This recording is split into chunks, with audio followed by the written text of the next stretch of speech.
What's up, everybody? Welcome back Hey. to the Free Assange Vigil. I am Misty. I'm joined by my co-hosts Andrew and Krish, and we have a really fun show planned tonight. But we need to do numbers, obviously. What week are we in, Andrew? Because I 900, 109. 109. Okay, so we're in week 109 of the Vigil. We have 3,885 days of illegal and arbitrary detention for Julian Assange, 849 days since the WikiLeaks founder was trafficked from the Ecuadorian embassy after being sold for a $4.2 billion loan from the IMF to Ecuador, 203 days since Vanessa Breitzer's January 6th ruling denying Assange bail, even after the January 4th ruling of no extradition. There's been 1,433 days of inhumane pretrial detention for alleged Vault 7 whistleblower Joshua Schultz. At least 996 of those days have been spent in special administrative measures. Hell on earth. 848 days since the political persecution of Ola Bini by the Ecuadorian government. I like to tell everybody he's on Twitter pretty frequently. He updates about his case all the time. So follow him. I think it's just his name, Ola, O-L-A, Bini, B-I-N-I. 53 days since Commander X was illegally taken from Mexico and renditioned to the United States. We learned, I don't know, last week maybe, that he's being kept in essentially solitary confinement. I think his sister said he's getting 1 hour out every 48 hours, which is crazy. So write to him if you can, and follow, I think it's Free Commander X _, and then Steve, of course, or Glory or Nat for updates on that. 56 days since Reality Winner was moved to house arrest. She's expected to be moved to parole on November 23rd, if everything goes okay and they don't decide to be dicks. 501 days of freedom for Chelsea Manning. You can follow Chelsea on Twitch at twitch.tv/xychelsea87. And then we have 151 days of freedom for Jeremy Hammond. So those are the numbers for the 109th week. I feel like I read that really fast. You have one to add. You have What's one that? to add now, and it's What's Daniel that? Hale. It's Oh, Daniel and we Hale. should also add Craig Murray. Craig Murray just entered prison on Sunday. So it's Tuesday. So what? That's like 2 days? 2, 3? Yep, 2 days Three? in prison 2? for Craig Murray. I think it's been a little over a week since Daniel Hale. For Daniel Hale. Here. Exactly, I do have a week. some information for you guys. If you would like to write to Craig Murray, I asked. There's a Craig Murray defense account on Twitter. If you want to write to Craig Murray, they have an email set up, and you can send it to the email, and then they will give it to Craig or read it to Craig or however they can do it. Because right now, just that's the most convenient way for that. He's able to. There, I think it's called like a civil prisoner or civil whatever, where he'll have access to more phone calls and stuff, and books and his own clothes and all of that stuff. So that we did get that little bit of good news. And then also Daniel Hale should be moved soon, and we'll have an address so that we can write to him too. That's at CraigMurray.org, right? That account is going to be shut down while Craig Murray is serving his sentence. So the Craig Murray defense account, I think it's just Craig Murray defense, but let me double check because I don't want to. I can find it. Give me a second. Whoops. Oh, helps if I that's spell it not right. the right. Yeah. Okay. So it's C Murray Justice at C Murray Justice. The Craig Murray Justice Campaign. And there's information they've been updating about how he's doing. And, like they put out that information today about how they're considering, I wish I could find the actual email because it's like, civil prisoner. I was right. Okay. It says Craig will be treated as a civil prisoner, meaning he will have access to books, his own clothes, more frequent phone and visitation rights pending COVID-19 restrictions. And under the difficult circumstances, this comes as great relief to Craig and his family. So that's a little bit of good news in that ridiculous situation. you know? Yeah, definitely. Yeah. So anyway, I'm blabbering on. Andrew, how are you? Yeah. Oh, I'm good. I appreciate everybody joining us. This is super exciting. We have Krish back as our I'm excited. Again, as a special co-host. So I'm super pumped to have you. So how are you today, Krish? Thank you very much for joining us again. Yeah, thank you for having me. I'm doing okay. Had some pretty nice shows over the weekend. I get to open for like a punk band. Nice. Yeah, it was cool. I forgot like how participatory punk audiences get, but not like in a mean way. So, and then I ended up talking to this guy about like gun rights and fucking how the government's corrupt for like 45 minutes. It was nice. It was a good time. as I get to hear, punk rock about how. Isn't it nice to do shows though, Chris? Again, it is nice to do shows, and I'm like Yeah. kind of terrified that it's gonna go away. I know. Like, there's a part of me that's like, is it gonna be over? Am I gonna be in a depressive hole for a while again? What's gonna happen? What's doing live shows? I mean, you guys remember live shows, right? Oh, I get to go see Jimmy Dore Live on Saturday, shows? and I'm so excited because it's been like 300 years. Yeah, it feels like no. It's that. What's the meme? The Titanic. It's been 84 years. Yeah. The GIF or whatever. Yeah, that's some funny shit. One infinity later. Yeah. Oh goodness. Yeah. It's cool, man. It's weird. It's like some of it's still been a little bit weird. There's been one or two crowds that I don't think have learned how to be a crowd. Like they haven't come together. So it just kind of feels like, okay, I guess there's one joke here for everybody. So that's cool. It's So it's been interesting kind of seeing audiences like get used to being an audience again. So yeah, it's been fun. The punk crowd, I think so far has been like the best crowd, but that's because they're a punk rock crowd. And when you shit on the CIA in front of a punk rock crowd, they're gonna. That's all it takes, really. Yeah. That's all it really takes. All right. Yeah. I like this guy. So I'm super excited, right? Tonight we have planned a bunch of different tech people, right? A bunch of behind the scenes people. So this is going to be like a show in Greek to me. I'm not going to understand any fucking thing. Because everyone's experienced censorship in their own ways. Everyone has made, like, I'm assuming what they see as progress or developments throughout their tech career up to this point. So I'm just excited to have this much like collective thought in one room. We may have a couple other people randomly hop in, but we'll see if they join or not. I'm excited either way. So we'll start with you, Jose, if you want to give yourself a little introduction, the groups that you work with, and the like streaming projects that you do. Yeah, sure. Hi, everyone. I can be heard all right. I'm good. Yeah. Perfect. Yeah. Well, first of all, my name is Jose Vega. I work with the Schiller Institute, the LaRouche organization. 22 years old. I would say my tech skills are pretty ghetto. We used to do like our Saturday meetings through Google Hangouts, and we didn't have OBS. We would just share our screen, and I would just alt tab between windows in order to actually share what we wanted to do. Least if you knew what alt tab was. Yeah, right. And we had actually people who were like 50, 60, 70 years old running the shows where they would like move the mouse all the way and then click on to the next window. Yeah, it was a mess. But now we use vMix, so we're a little more advanced than we were before. And I also just got back from Michigan, where I spent a week out there deploying, and we have this sign which says, the Green New Deal is more efficient than Auschwitz, which, and there are, I see you're losing your shit over there. And we have like windmills that have swastikas on them. So, it was a pretty eventful week. We had people threatening to punch us in the face and take down our tables and stuff, but yeah, that's who I am. That's what I do. And I'm always looking to provoke and start a fight and run your show if you need any tech crew. That's a delightfully dark joke. Yeah. Really. Yeah. Well, Though. So we'll hop over to Reef next. If you could give a little introduction about what you do behind the scenes, but also about the projects you run. I've been doing production with KRTD Media for we did the US Solution Summit, which was our big thing. I think I learned all this tech stuff. I mean, along my years of being a super nerd, dealing with computers and stuff. What was it, Indy? Like maybe a couple months, I was up to speed on generally most of this production. My 1 year of high school television production really paying off, right? That public school system's really putting in effort. But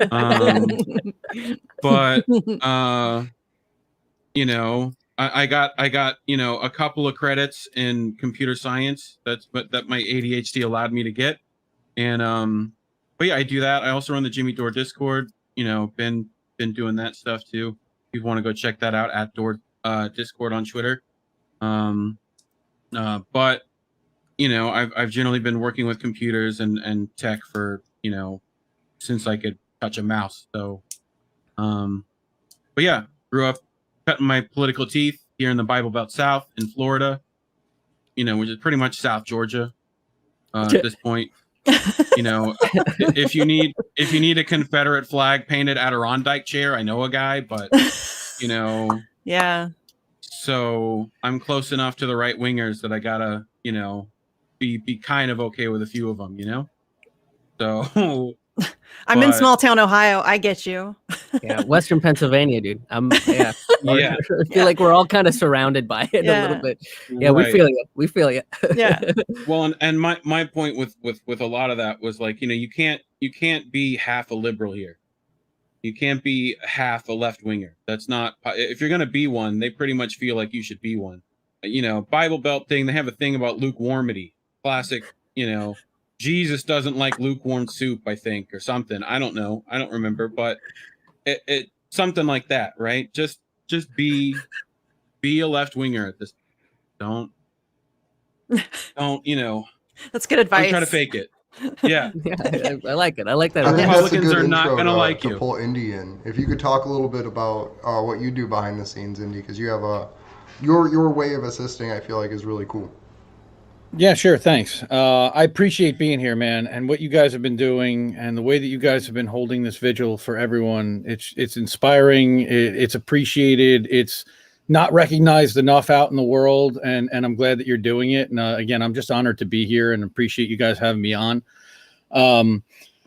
Wow. So I've been following, you know, independent media for a while, about a year and a half now, if not more. But before that, I was ATYT fan. Shh. Okay, I was, but I was inspired originally, like that. No, there was nowhere to find all the independent media out there in one central place, and that's really what inspired me to do what I'm doing now.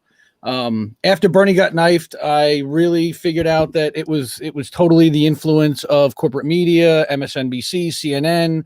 They really put the screws to us. And how do we combat that? How do we gather all of the best independent media out there on the left and publish it in one place so you don't have to spread all over it from YouTube and Twitter and everywhere else to find it? So I figured I'd start a website, and that's where it started. And started a Twitter account, and then it grew into Instagram, and I just started to amplify everybody and create like a little bit of a top 5 list. The website would aggregate and pull in all the feeds from all these different places I would tell it to look at, and I'd have a website. It would publish once a day, and I would be up to date. It was really for me to be able to do it without having to search everywhere. And I'm like, you know what? This is pretty cool. I think other people would like this too. Hell yeah, I like it. Oh, thanks. I appreciate that. I don't have a lot of time. And so if I can just like go to like one place and find a bunch of stuff that is worth looking at, that's great for me. I enjoy that very much. Yeah, and then I found Discord. Holy shit. Discord like changed my life. I'm so bad at Discord. because which reminds me, we have a production Discord as well. So we're just trying to get as many lefty production people in as possible. You know, trying to keep the like just a bunch of indie media. Is that what you mean? Like content creators? Pretty much. You know, I like that idea too. I've been saying that for a long time. Phase from Hardlands, Oz from Roar Media. You know, I'm just trying to get as many people in there so that, you know, when one person has a problem, if another person's had that problem before, we probably have solutions. You know, and between I tried to get web devs, desperate need of those. Web devs and film guys, editors, that kind of thing. And if you need to learn that quick, fast, and in a hurry to do what you're doing, we hope we can help you out, you know? So basically anyone that runs a StreamYard, anybody that runs an OBS, anybody that runs a Restream, anybody that's running out to YouTube, Odyssey, Rockfin, I've heard now Rumble is a new thing I've been hearing about, BitChute, anywhere that you're casting, we want to do that. We're looking to put together with Thor actually an RTMP server so that we can do like a Restream type of platform, but open sourced for free, where you can do an unlimited number of pages and and YouTube channels and Twitch streams from one cast or from multiple, so that they could never shut us down. Yeah, I mean, right now Restream only allows us really, you're one channel per platform, but on top of that, you maybe can only go. We're paying the full price for Restream. We only get 5 or 10 extra custom channels, which it counts every extra YouTube as a custom channel. So if I'm trying to send, like if you guys are trying to send the Vigil to 4 or 5 different places, you're having to spend $100 to $200 a month to do that, right? When, if we could set up a server somewhere that we all, pool our resources to run, right? We could theoretically send to as much as the server can handle, right? Without much trouble. And hopefully that also means that we're cutting out a middleman, that if Restream ever decides to listen to whatever higher up with a badge that tells them to, to turn some switches off, right? Yeah. We should have our own switches at least there, right? Of course, internet providers are gonna. I seem to do the recall other a thing. Panquake launch that was that was a little Yeah. fishy. But I'm just excited also because I think three of you have channels in my Discord right now. I cover your shows and include your shows in my updates, and again, just grateful for what you do in spreading message out there and being bold and being going up against the neoprogs and speaking the truth and speaking for people who don't necessarily have a voice every day. It's just huge. What is their feed under, Indy? Well, let's see. Misty's is under probably Facts on the Ground for her show. Okay. And then we have an Action for Assange channel. And then That's Krish dope. is I didn't know you had those. Krish is under the Political Comedians channel. And really every streamer and every outlet that I can think of has a channel, and it feeds in all their YouTube videos and all of their Twitter and potentially podcasts, anything I can find that I can automate and feed in. Oh, right on. Thank you. Right. Look at you, it has Krish. your YouTube videos coming right in here, all automatic, right? Without YouTube being in the way of that, right? And he has these for, here's Action for Assange's right here. With our stream that just went up live right here, giving out an update, right? I run the Jimmy Dore one, the unofficial one, but we're the only unofficial one. So Jimmy's Twitter is being pulled right in here, so we get every right when it comes out. Every that's some funny shit. I can hear those tweets. Moderated. I'm not kidding. I can hear them out loud. I can hear them. The Discord is what made that tweet, the GIF that you've probably seen running around with the in blue. Oh, yeah. That's one we made. We've been making a bunch of that stuff. If you saw recently, awesome. the one where Kyle, the tweet got 1,000 likes. That's from the Door Discord Twitter. Was on when Kyle got cucked on his own show. By Bernie. Yeah, yeah. So we, one of my mods, Coding Kriggs, while watching that episode of Crystal Friends and Kyle, decided to he just essentially put what Kyle had said in the chat, took a picture of it, put it on the Discord, and he just happened to put breaking in front of it, and it took off, right? So my point was that these Discords allow for essentially an army at your disposal, right? That support you. This means I have to get better at Discord. It's not hard. I'll Discord for dummies you right now. Watch. Okay, I have Discord. Like servers. I have it. I've used it, but I just don't use it very much. So servers on the left. Yeah. Text channels in the server. You click.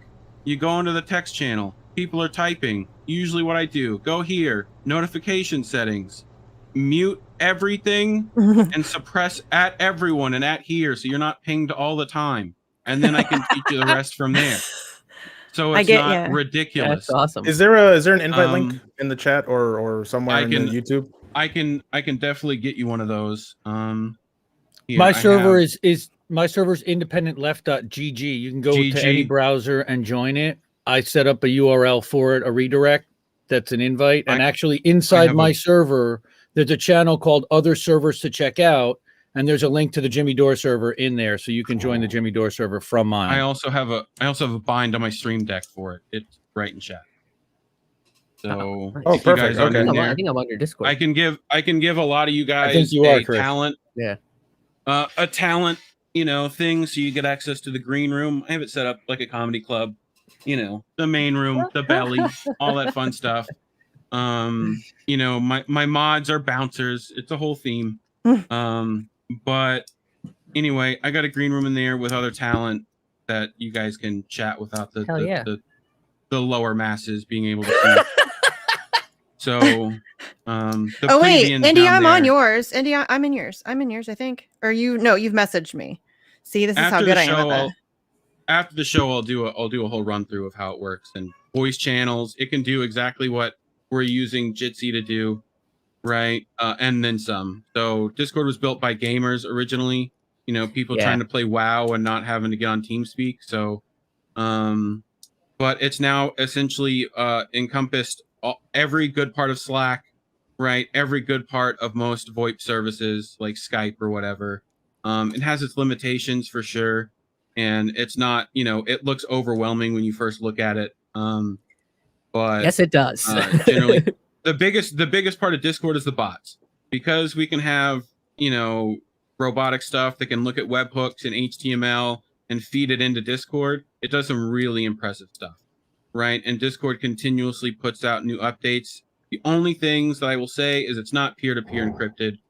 It doesn't even use something like Kerberos protocols, right? Which would have been nice, similar to things like there are backups like Gilded in case Discord decides to, get bought out by Microsoft, which almost has happened once. They've also been looking at things like AI censorship, right? AI censorship company. So we're trying to keep it the best way possible right now. It's self-moderated, most of these servers. So I tend not to throw you out just because you have a different opinion here in my server. But, it does a lot. We're able to get updates for Jimmy without YouTube, which I know a lot of people get unsubscribed, Yeah. And then what we did today is I live streamed. We did a watch party. We had a watch party in the Discord for Jimmy's live stream with about 7 or 8 of us that just happened to be available when he went live with Max Blumenthal. Yep. I only caught parts of that. It seemed pretty good, though. I can share screen. Yeah. We also, in the Jimmy Dore Discord, have been trying to. I need a few more people to be able to really pull it off. Every time Jimmy changes a slide, we take a picture, we put it together, right? So that you get a Jimmy Dore abridged, right? I try to grab YouTube links if it's a video that I know exists, right? Or I try to go grab the Twitter that he pulled, that kind of stuff, and put it into an Imager album so that you can click it once, it's all there. And then if you miss the episode, right, you can just kind of get a filler, what happened, what was the story, right? But the other thing I'd like to point out here is this bot we have that it's telling us to bump every couple of hours, right, is a service that allows you to, where's this going to pull up? On my bottom monitor? No, top monitor.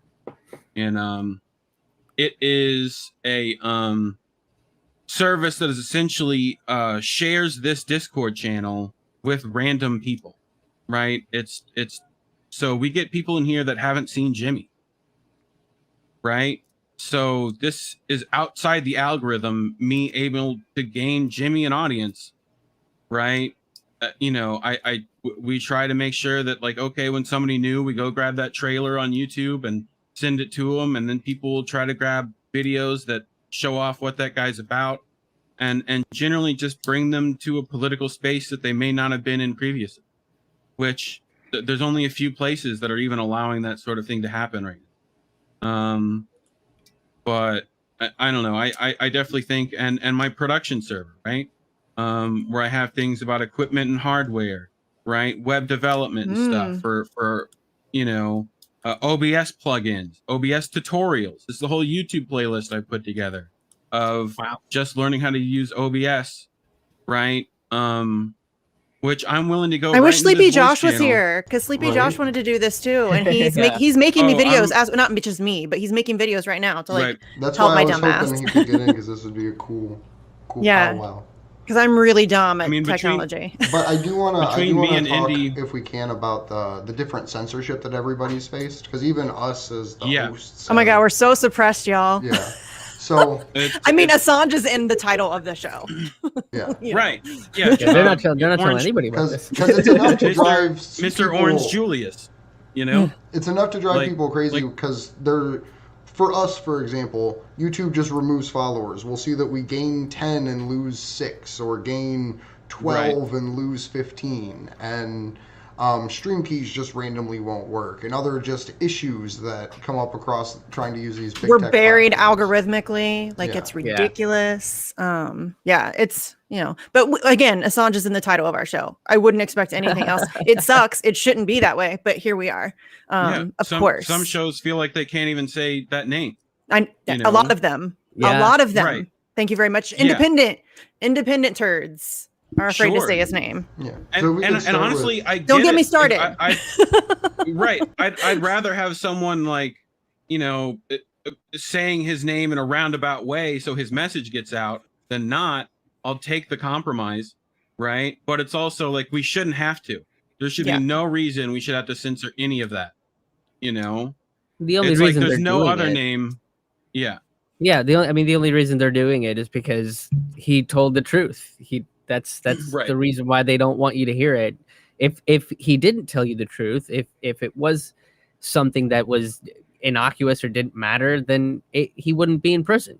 He wouldn't be being tortured all the time. Like that's what people don't understand is these intelligence agencies don't put people in prison because they did something bad. They put people in prison because they exposed Something that they did bullshit. that was bad. Like, I Yeah, mean, that's really, yeah. and that's again, and that's that's another. an You just excuse too, isn't it? Yes. It's like you embarrassed us. Like, no, but asshole, you fucking did that shit. yeah, but you also brought up another Yeah. good point though that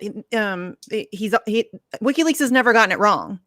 That's invaluable. This is a dude who's never had to retract a single word that he's ever Yeah. published. Nobody else has that kind of record, and that doesn't get talked about enough. Like somebody brought it up. Somebody tweeted out today something about Julian Assange may be the best journalist of all time, and I'm like, there's nobody else even holds a candle. Sorry, there's a lot of really great journalists. I'm not saying that there's not. Robert Fisk, Seymour Hersh, Glenn Greenwald, like tons of really amazing journalists, right? Yeah. But A Julian lot of- Assange has yeah. printed like, I don't know, 15 million words or 15, what is it, Andrew? 15 million documents or something, and has never had to retract a single word that he's published. Yeah. WikiLeaks has been around That's a for record. over a decade and he's never had to retract. That's an amazing record. I mean, I don't know how.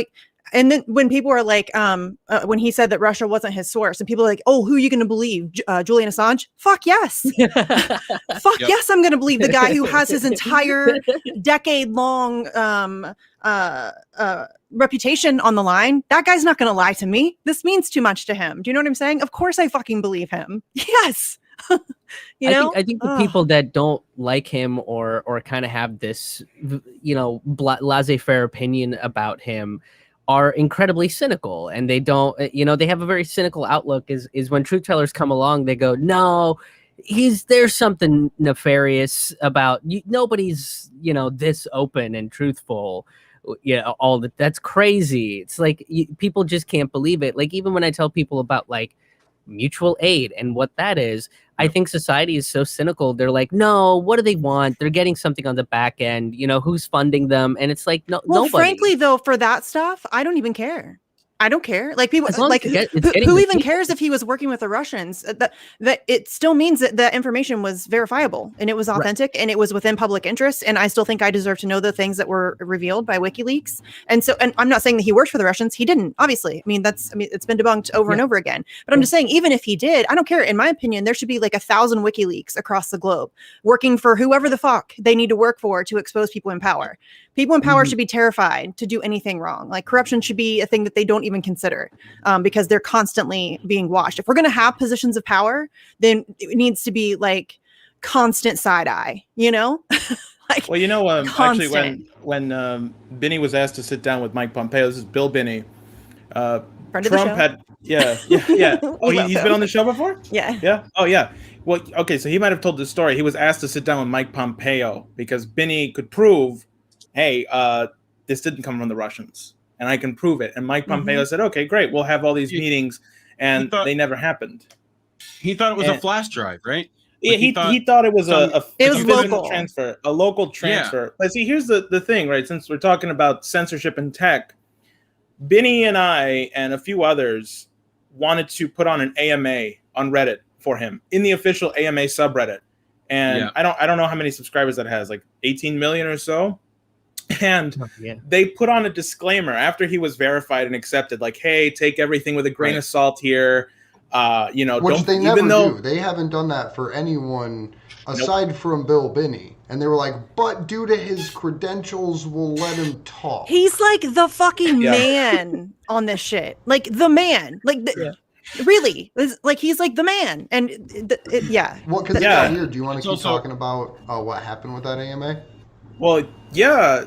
Actually, two things happened. One, on a personal level, I was the one who was supposed to relay the questions to Benny, and we had two other transcribers who were going to type out what he was saying. This was before we were live streaming it. We didn't have the idea to actually do a live stream. My internet goes out the moment it like hits the time for the AMA. And then 12 minutes later or so, we get back up.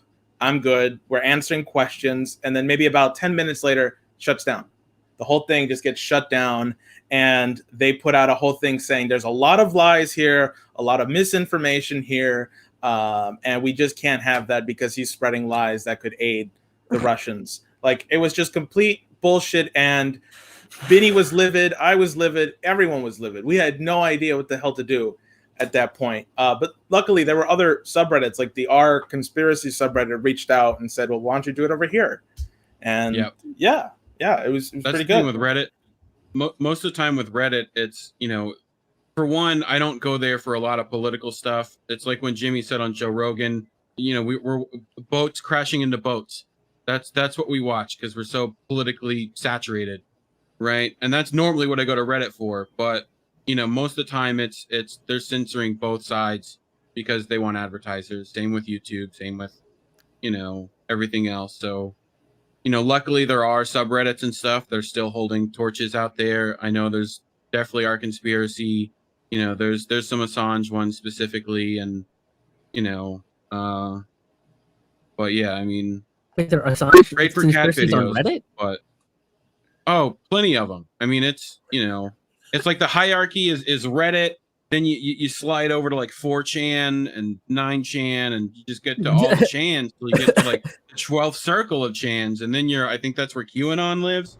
But otherwise, now, you know, was whoever, whatever. Wait, QAnon Alex changed? Jones is over there. I think. No, I don't know. Maybe. See, I'm not on Reddit. Every so often. I'm not really either. Yeah, my sister will send me some weird nerd shit. And then 8chan It started got shut down or was shut down. It's a psyop, whatever it is. Yeah, fucking psyop. The most obvious psyop of all. No, maybe not. Russiagate's pretty obvious too. I mean, well, they're supposed to work together. That's how they got. That's I know, how we got the world we have now. Is they those put two it narratives. in a book.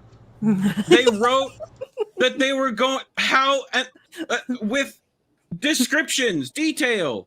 They had Shake Shack containers all around, and they said we made this to keep the uranium. What it's like, it's written. I have that by book one of their back things. there, actually, I really do. I have that book. It's like they confessed. Yes. How are we arguing this still? We're still arguing it.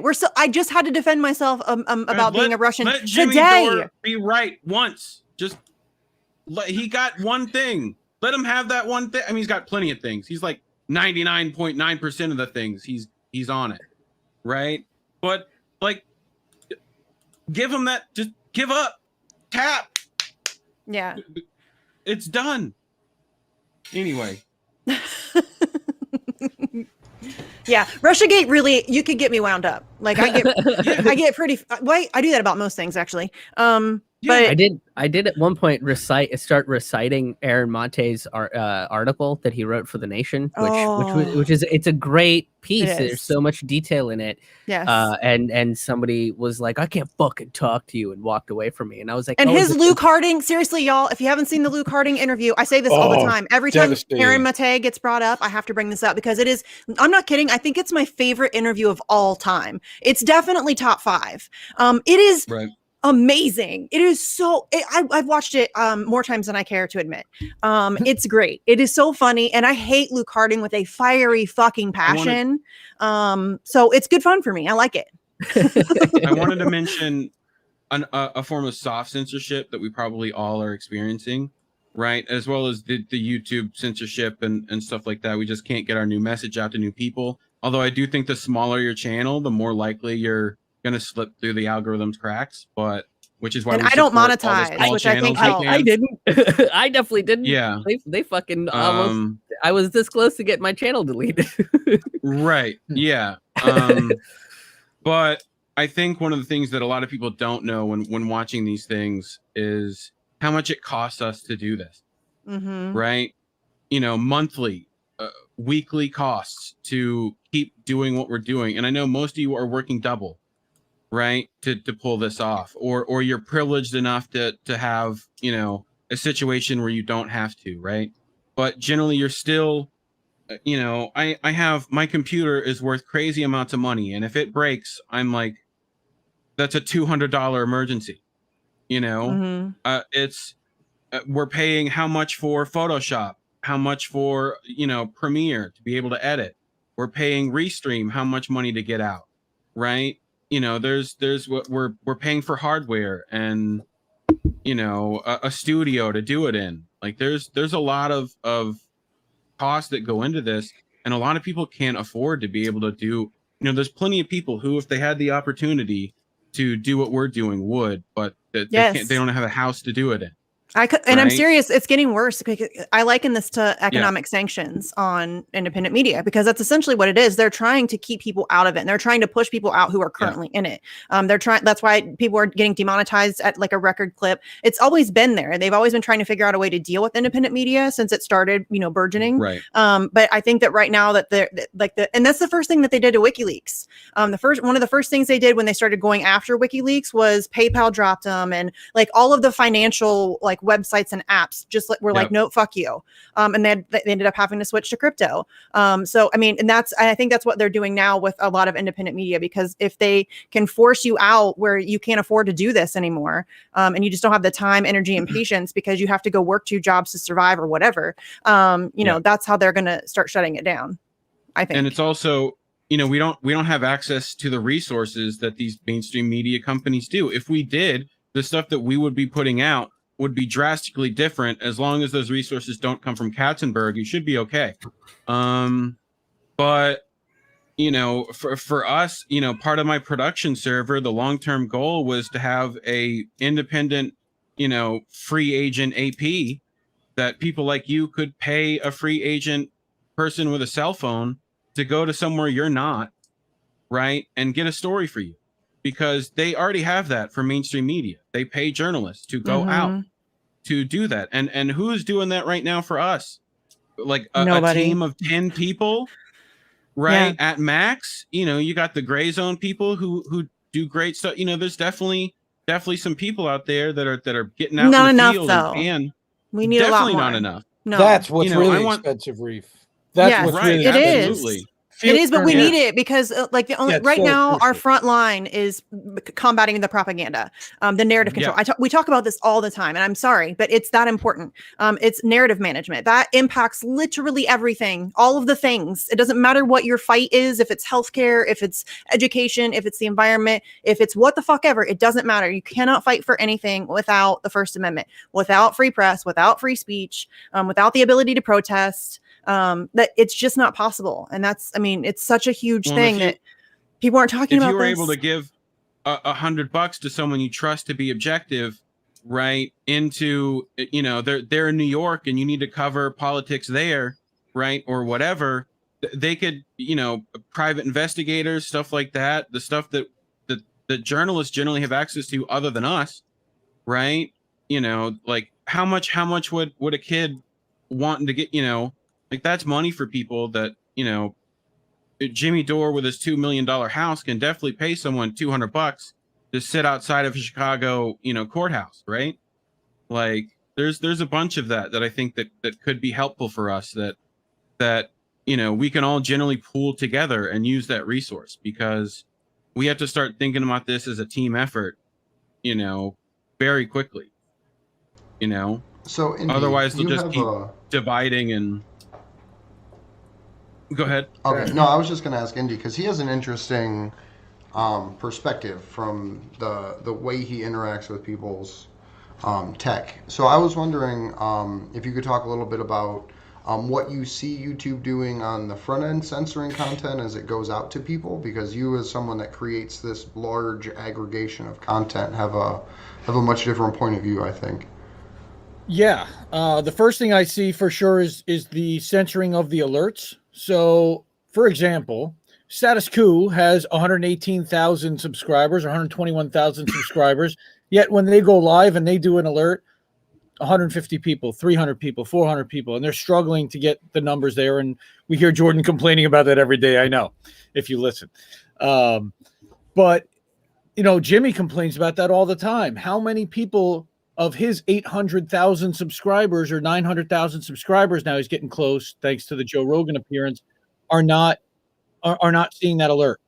That's one of the things that we set up in our Discords, is the alerts to be able to know when everyone goes live, and you can opt into that kind of stuff. We're working on bots to make that even more efficient. We also see, you know, the suppression of showing up on the first page, and that's where corporate independent, you know, corporate media is really just paying for placement, and I think that it's really that simple. We just don't have the dollars to compete to be on page one anymore. YouTube is not recommending us in the algorithm because they're going where the dollars are, as if Google actually needs those dollars right now. They're turning YouTube into corporate TV tube, and they realize that people have turned off their cable, and how are they actually going to serve them those cable channels? They're trying to sell this YouTube TV, and by doing that, they're pushing mainstream corporate news, and they're pushing us out to the fringes. They're pushing us out to other platforms, which is actually really exciting and an opportunity. And what I see as an opportunity, and I've been telling Krish, and I've been telling some of the other streamers that I work with and that I support and that I amplify, use YouTube, understand what's going on here, and use them as a commercial to drive them to these other platforms while you still can, while you've got those eyeballs, while you've got an audience on there, while they're not knocking off your subscribers, which is another way that they soft censor you. Okay, so that if you're inactive and you're as a user on YouTube and you're not watching the streams regularly, they'll unsubscribe you from channels that are on the unsubscribe list. Unfortunately, I think just about everybody here is on that unsubscribe list. But isn't the counter, though, that then YouTube would say, well, actually the problem's on you because your audience isn't liking and engaging and sharing your content. And the problem is that your content just isn't engaging. And that's why you see all these mainstream YouTubers, I guess, people like Philip DeFranco, who are supposedly independent journalists who just cite the mainstream media all the time, always start out with their video saying, make sure you like, comment, and subscribe. To what extent does that actually help combat? I think that's a good point, actually.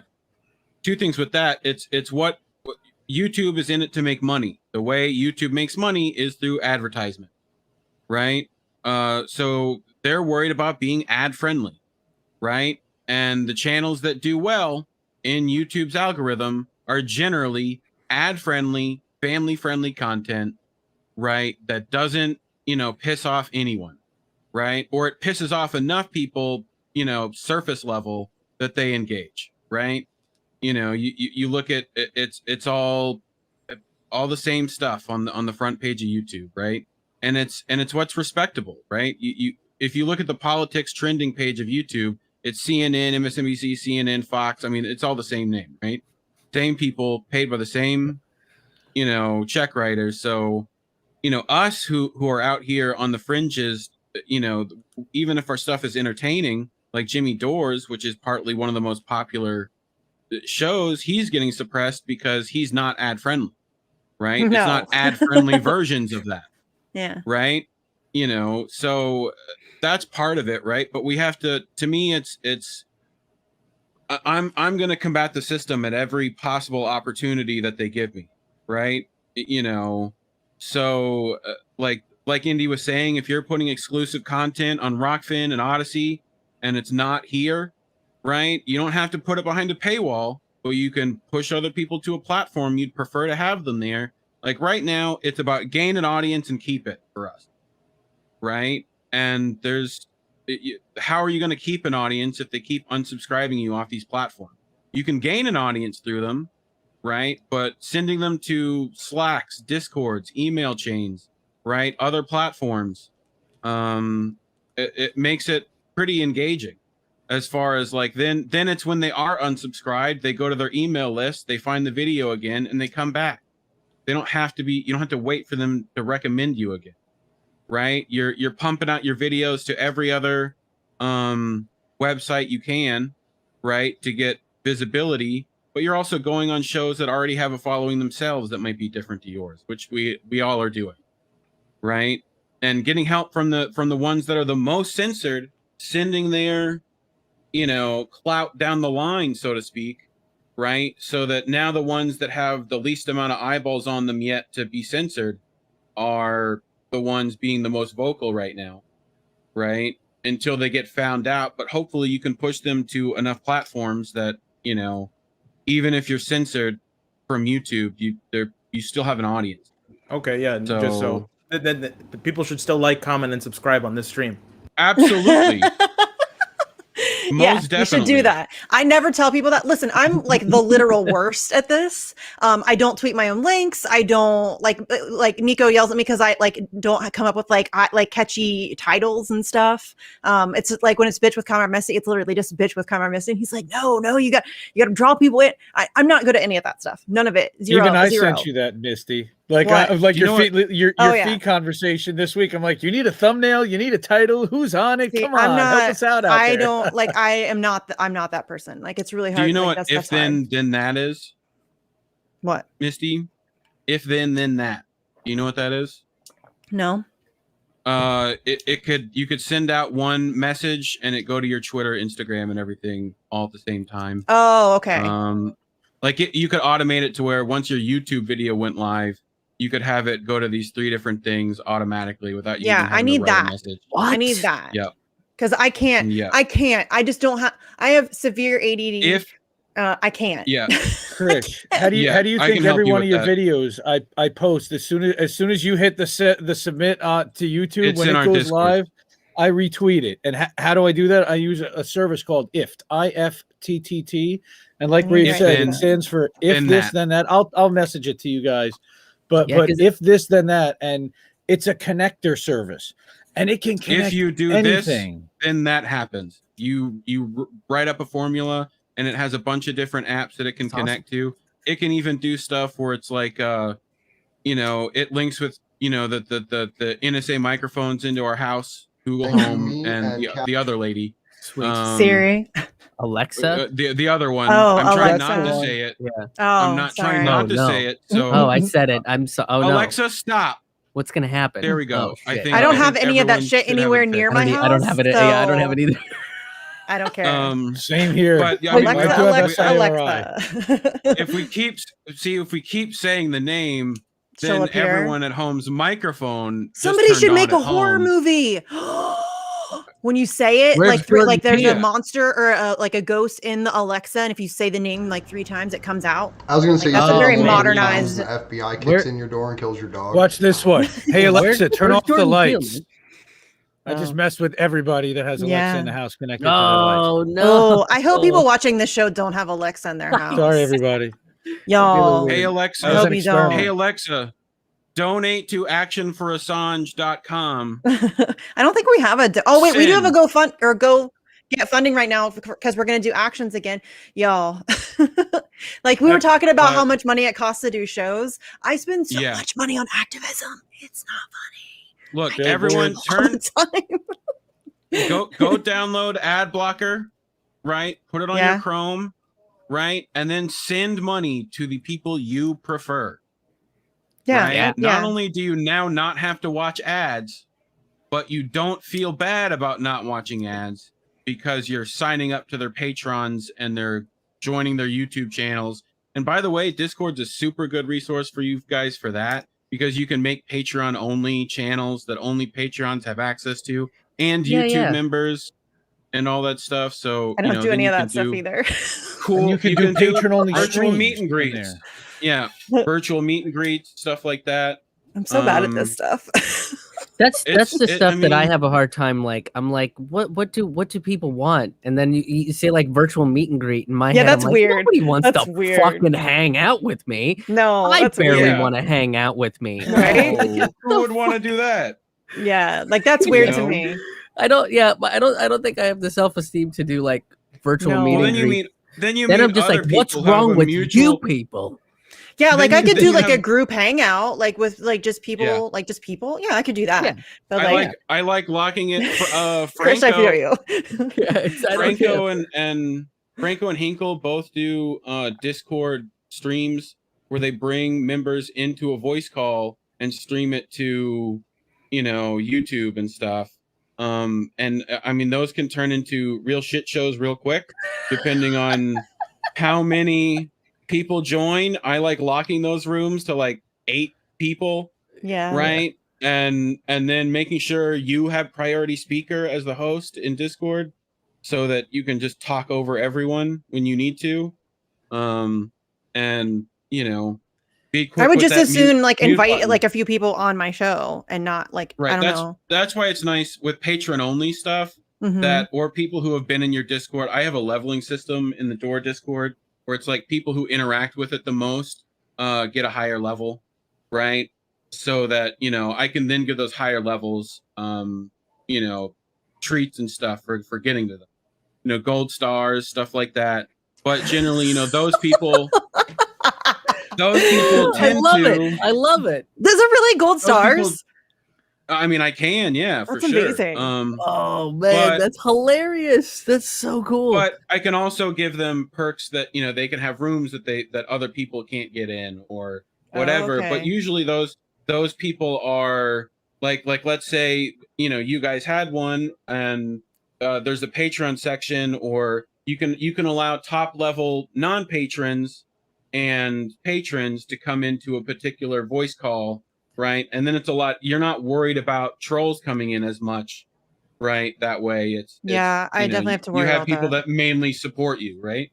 So Reef and I have actually started setting up Discords for streamers. And a lot of the people that you watch that have Discords today, we are adminning, we help mod in the background or adjust, help them with channels. And I don't want to say who because I don't want to out some of those good people, but Hardlands definitely. I love the guys at Hardlands and Franco. I love Franco. Franco and Franco kicked ass today at the Capitol. He's still people are giving him all kinds of shit. And it pissed. Max did fucking awesome. But Max is Max. Franco, like I'm really maybe it's just because he's a friend of mine. So I'm like, I mean, Max is too kind. I mean, not really, but Franco, we're at the same network. Like I'm like, oh, I'm so proud of him. Like he did really good, and he's taking and is still taking a lot of shit. People are like, they're gonna go do performative bullshit on the Capitol, we can go out and perform too. Well, Ryan Graham, Ryan Graham loves to punch down. He's done it to me. The motherfucker blocked me, talked shit, and then unblocked me. Like what? Yeah. What are you doing? I have like a 10th of your followers, and you're blocking me so that you can safely talk shit. Like really? Oh, okay. So he's punching down at Franco now about the whole thing. He's trying to say that his brand is that nothing ever goes wrong or that nothing can ever go right. So you just have to be like a contrarian. And no, this is performative bullshit that solved nothing. And not only that, it's offensive. This is crumbs. I am fucking proud of whatever work he is doing. Like if the Bellingcat Media Project, known as the Intercept, and its affiliated journalists are going after him, He's doing old great fucks. fucking work. So congratulations, Franco. Well, it just pissed me off because like the shit that's going on at the Capitol is an obvious performance piece, and it doesn't do anything. And what they're offering you, like this whole we're gonna come in last minute and pretend to fight for this 60-day fucking extension. That's crumbs, y'all. Yeah. That you should be pissed off that that's the starting point. Like that's ridiculous. They should be I didn't fighting know for that. rent cancellation, mortgage cancellation, making sure that landlords aren't getting fucked over too. Because listen, I'm an anti-capitalist. I don't like landlords, but if they get fucked over, it hurts us all. Well, So small everybody business- needs to be taken care of. It's the small business landlords that always get screwed over. You know, it's the Mhm. people that like rent out little houses, or they have like Mhm. one property that they're just managing. It's like they Like a they should be on the. two-bedroom This is like in we're Pasadena. sitting on the edge of Right. like catastrophe, and they Yeah. want to throw like a little sprinkle at you, and everybody's like, "Oh, thank you." No, fuck Yeah, that. They're Get back literally in there they're and just fight. kicking the can down. They're trying to kick the can Yes. down the road until they're back in office because they're out for 7 weeks. So this basically gives them 8 weeks of relief. And then what? You think the week they come back, they're going to be ready to pass something on day one? Right. Come on. No. They're, Of course yeah. not. No. They'll be They're- under the they're gun doing it- immediately. They're The doing only it so good that they thing can about go on that- vacation in peace. Is all they're Right. doing. Is That's basically You all it know? is. It's basically Right. And I don't think that it's even vacation. Let's call recess is also so that they can go back and work in their local Flat offices. hand. So they can Mhm. meet Yeah. with their constituents, so they can meet with their donors. Let's call it for what it is also. Yep. All right. They've got to go back and squeeze for the money because the midterms are coming up. They're Daddy 15 months away Halliburton from is re-election, calling. and this legislative calendar is essentially over, sadly enough.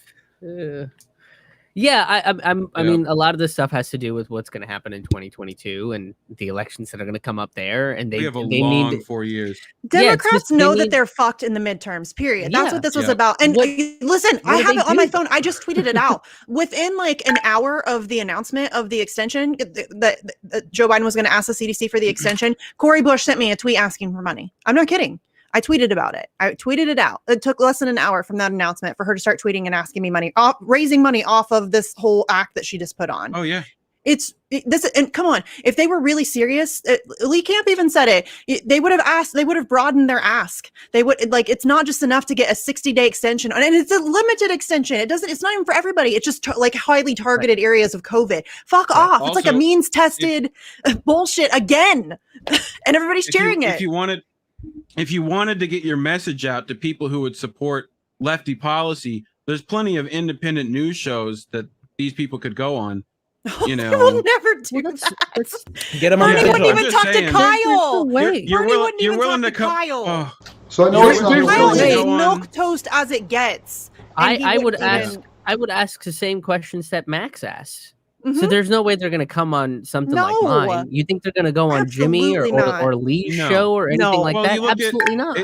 Jimmy was one of the first people who had AOC on, Yeah, Mhm. but that's AOC as well as before she Cori had a Bush PR and team. what. Mhm. Right? Yeah. That's, Oh yeah. that's pre-PR team AOC. Back when she was back when she was working. I mean, partly owning a bar. I don't know. in, I think she's always had a PR team. I think they used Jimmy. I think that they saw a very effective Oh, for sure. marketing tool to the progressive left.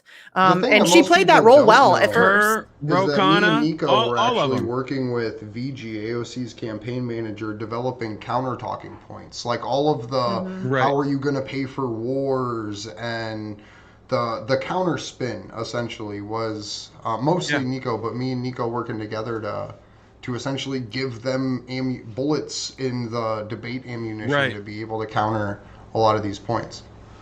Well, you know, Yeah. I think that I actually have proof that AOC was never really serious. Well, maybe that might be a little too extreme, but back in like 2018, I had an apartment in the Bronx where I lived with my mom, where the ceiling actually filled up with sewage water. So I had Bronx 12 come in. I went to my assemblyman's office. I went to my councilman's office, and I even wrote to AOC. So my case isn't some like low level, you know, oh, this happens to everyone. Like I actually made a big deal about it. And I wrote to AOC and she said, well, you know, we just won the nomination and, you know, our office is really busy. We can't do anything. So I checked in about, you know, a year later. I actually didn't get a response, but I still do have the original email where a staffer wrote to me saying that, you know, everyone wants help, but sorry. And that's kind of also where I learned that, yeah, landlords are scum, and also nobody here, because I'm in the Bronx, and there is no politician here in the Bronx, at least that I'm aware of, that actually cares about people, and they're all Democrats. And just the kicker was that because I was essentially homeless for a while, the councilman of my district told me straight up, hey, just hypothetically speaking, if the landlord wanted to settle for $15,000, would you take it? That's a very weird number. How would you know what he would want to settle for? And why are you telling me I should settle? I thought you said you wanted to fix this problem for everyone. And he said, well, you're the one in front of me right now. So I don't think any of them are I mean, I don't have to tell you guys that. You guys know they're all full of shit. But Yeah. AOC is my only hope, and she didn't pull through. That's what pisses me off, really, is it's the same thing that pissed me off with Bernie Sanders, is that he gave everybody this, and Barack Obama did it too. All of these guys, that's what they do. And you know, you can argue whether or not that's an intentional thing or whatever. Like, people still get mad at me because I say Bernie's not a nice guy. I'm sorry, Bernie's not a fucking nice guy. You don't call Joe Biden your good friend and get to call yourself a nice guy anymore. That's just not a thing. It's just not. He's a fucking war criminal. And then get really fucking uncomfortable when you get pushed about what you're gonna do to help and people. it's like the most mild of pushback. It's like not. It's like like a little tepid. Oh, but are you sure? And he still freaked the fuck out. I was talking. Sarah fucking Palin came to Julian Assange's defense before Bernie Sanders, and he hasn't yet. Not to say that he even has. Hasn't even Sarah said his Palin name. was someone that personally had her emails released in 2008 by WikiLeaks. Bernie Sanders is someone who had the emails of his political opponents after running on their rigging the election against me released, and then threw his hands up and walked away. WikiLeaks gave him everything he needed to put up like a legitimate court case against the DNC. Now, do I think that he would have won in court? I don't know. That's tricky because, you know, the same people that own the DNC have control over the court system. But that's a very compelling case. And he won't even say Julian Assange's name. There's a journalist being tortured, and he won't even say his name. There was somebody that I talked to.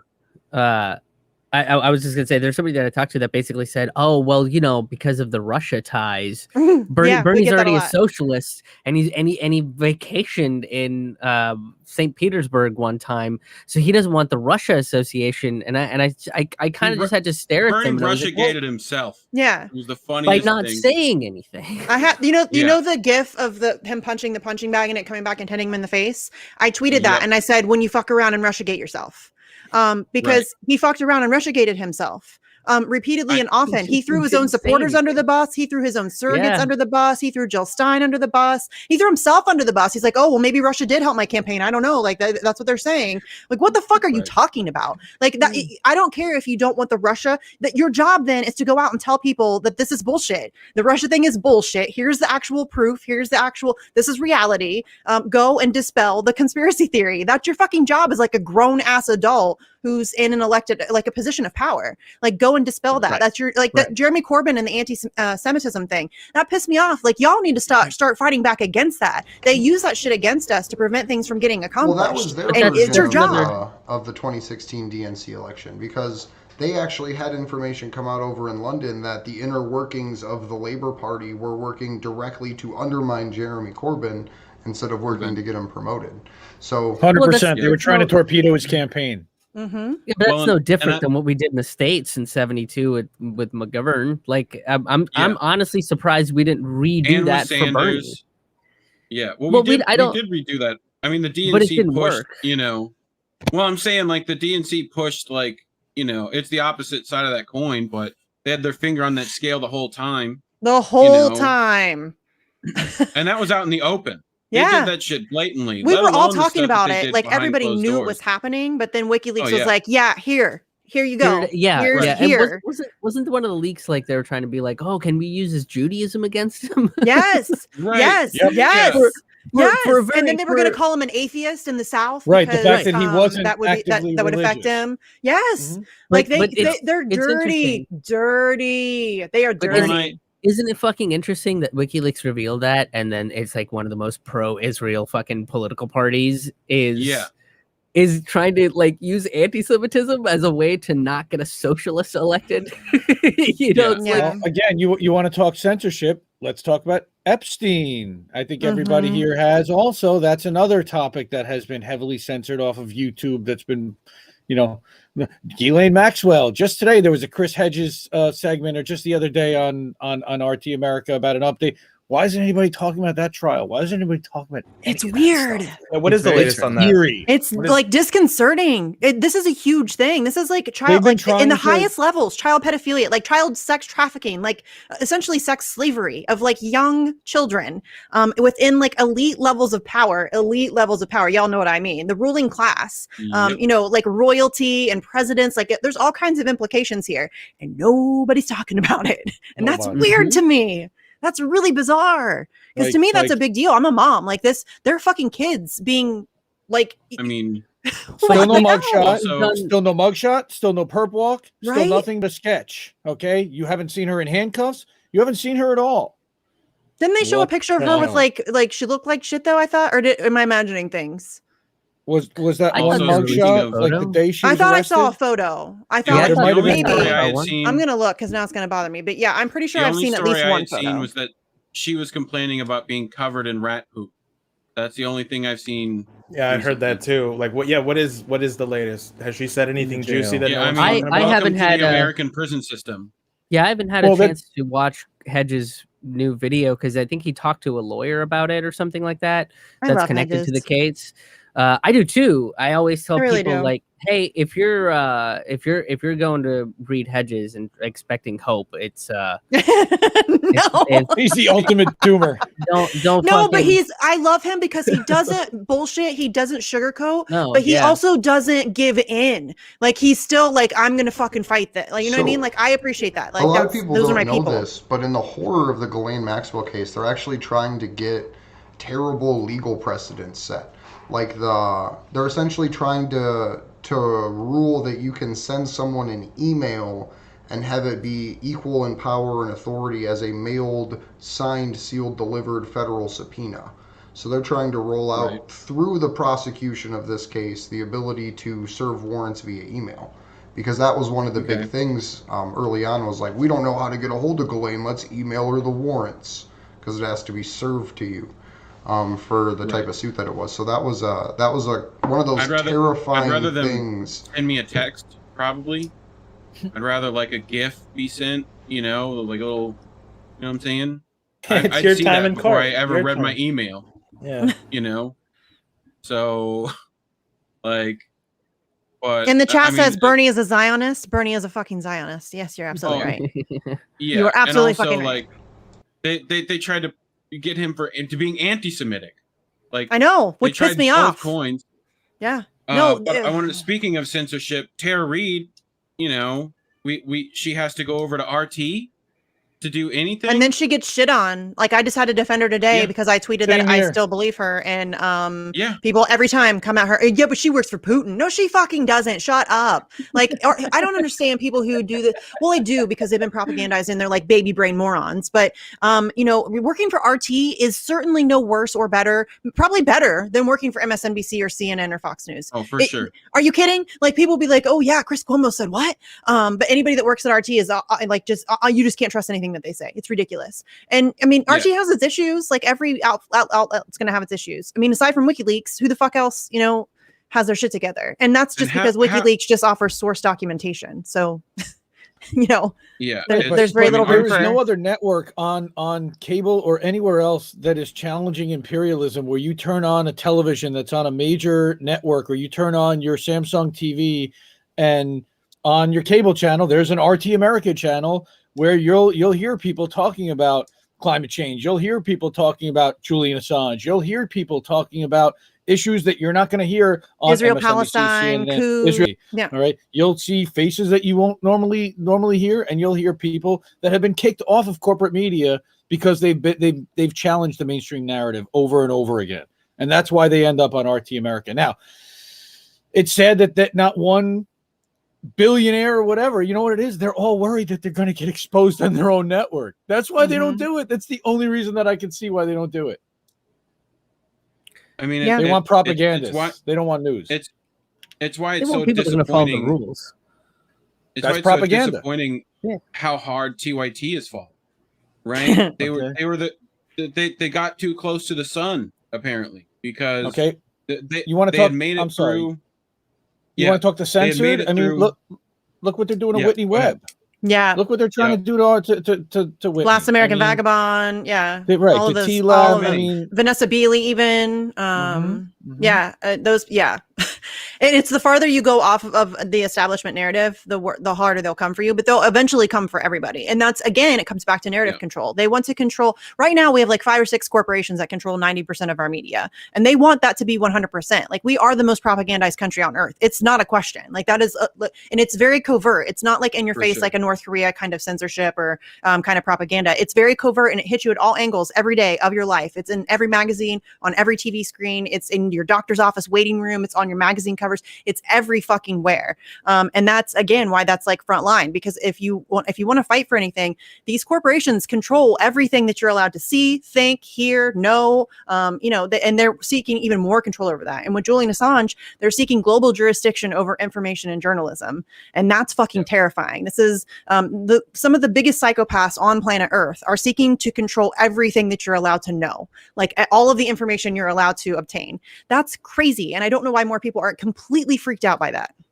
Yeah, it's Operation Mockingbird, right? On steroids.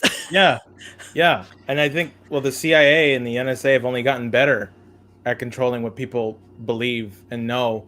I mean, even the New York Times did a report in 1979 or something where they were like, yeah, every mainstream news outlet has been infiltrated by the CIA except us. We're good. But everyone else...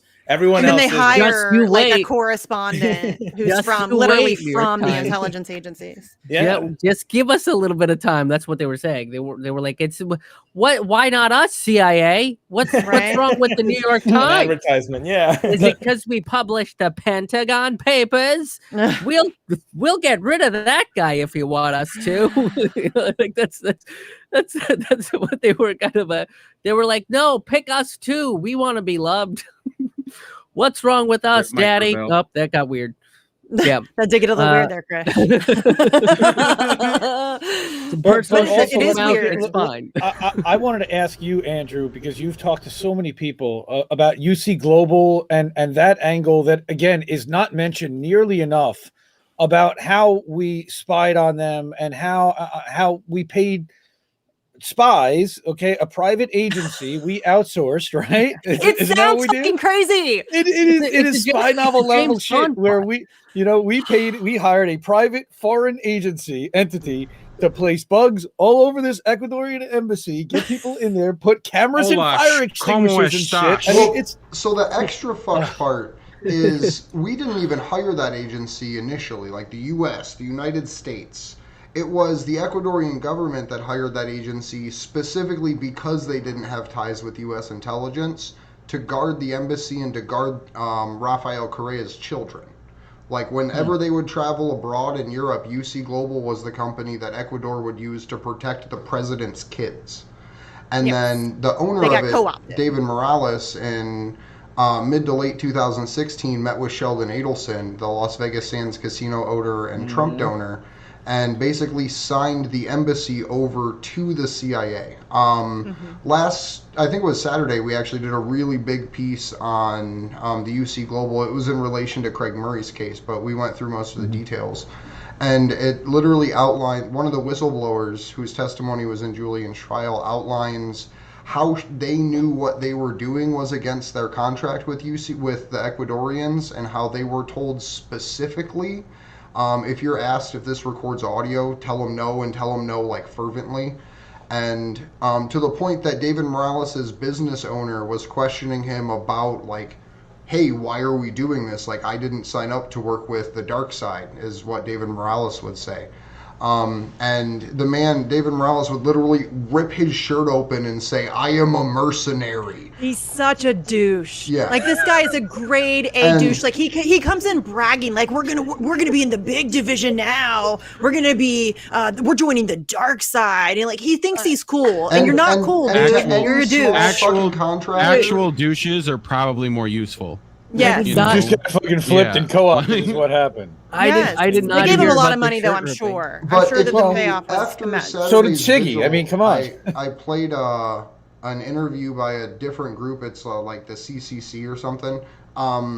The person speaking in it is a personal friend of Julian's who was visiting him regularly in the embassy at the time of the UC global surveillances, and outlines the personal escalation that Julian was facing in the embassy, but they also did a spying operation on anyone that was coming in and out of the embassy. So he details how he was having people follow him home overtly, goes through like home entry processes where people broke into his house specifically as a form of intimidation, like broke in and left a tiny plastic card on his coffee table, like a $3 card. They basically. spied on journalists. They would like steal journalists' phones and laptops and like make clones or whatever of them, and like steal like all kinds of shit. They spied on his doctor's appointments, all of that. But here's what makes me laugh, so we can make fun of Luke Harding one more time. So the Paul Manafort story that they came up with in The Guardian, which Luke Harding wrote, that came out when he was supposedly in the Ecuadorian embassy, right? Like Paul Manafort was supposed to visit Julian Assange 3 different times in the Ecuadorian embassy.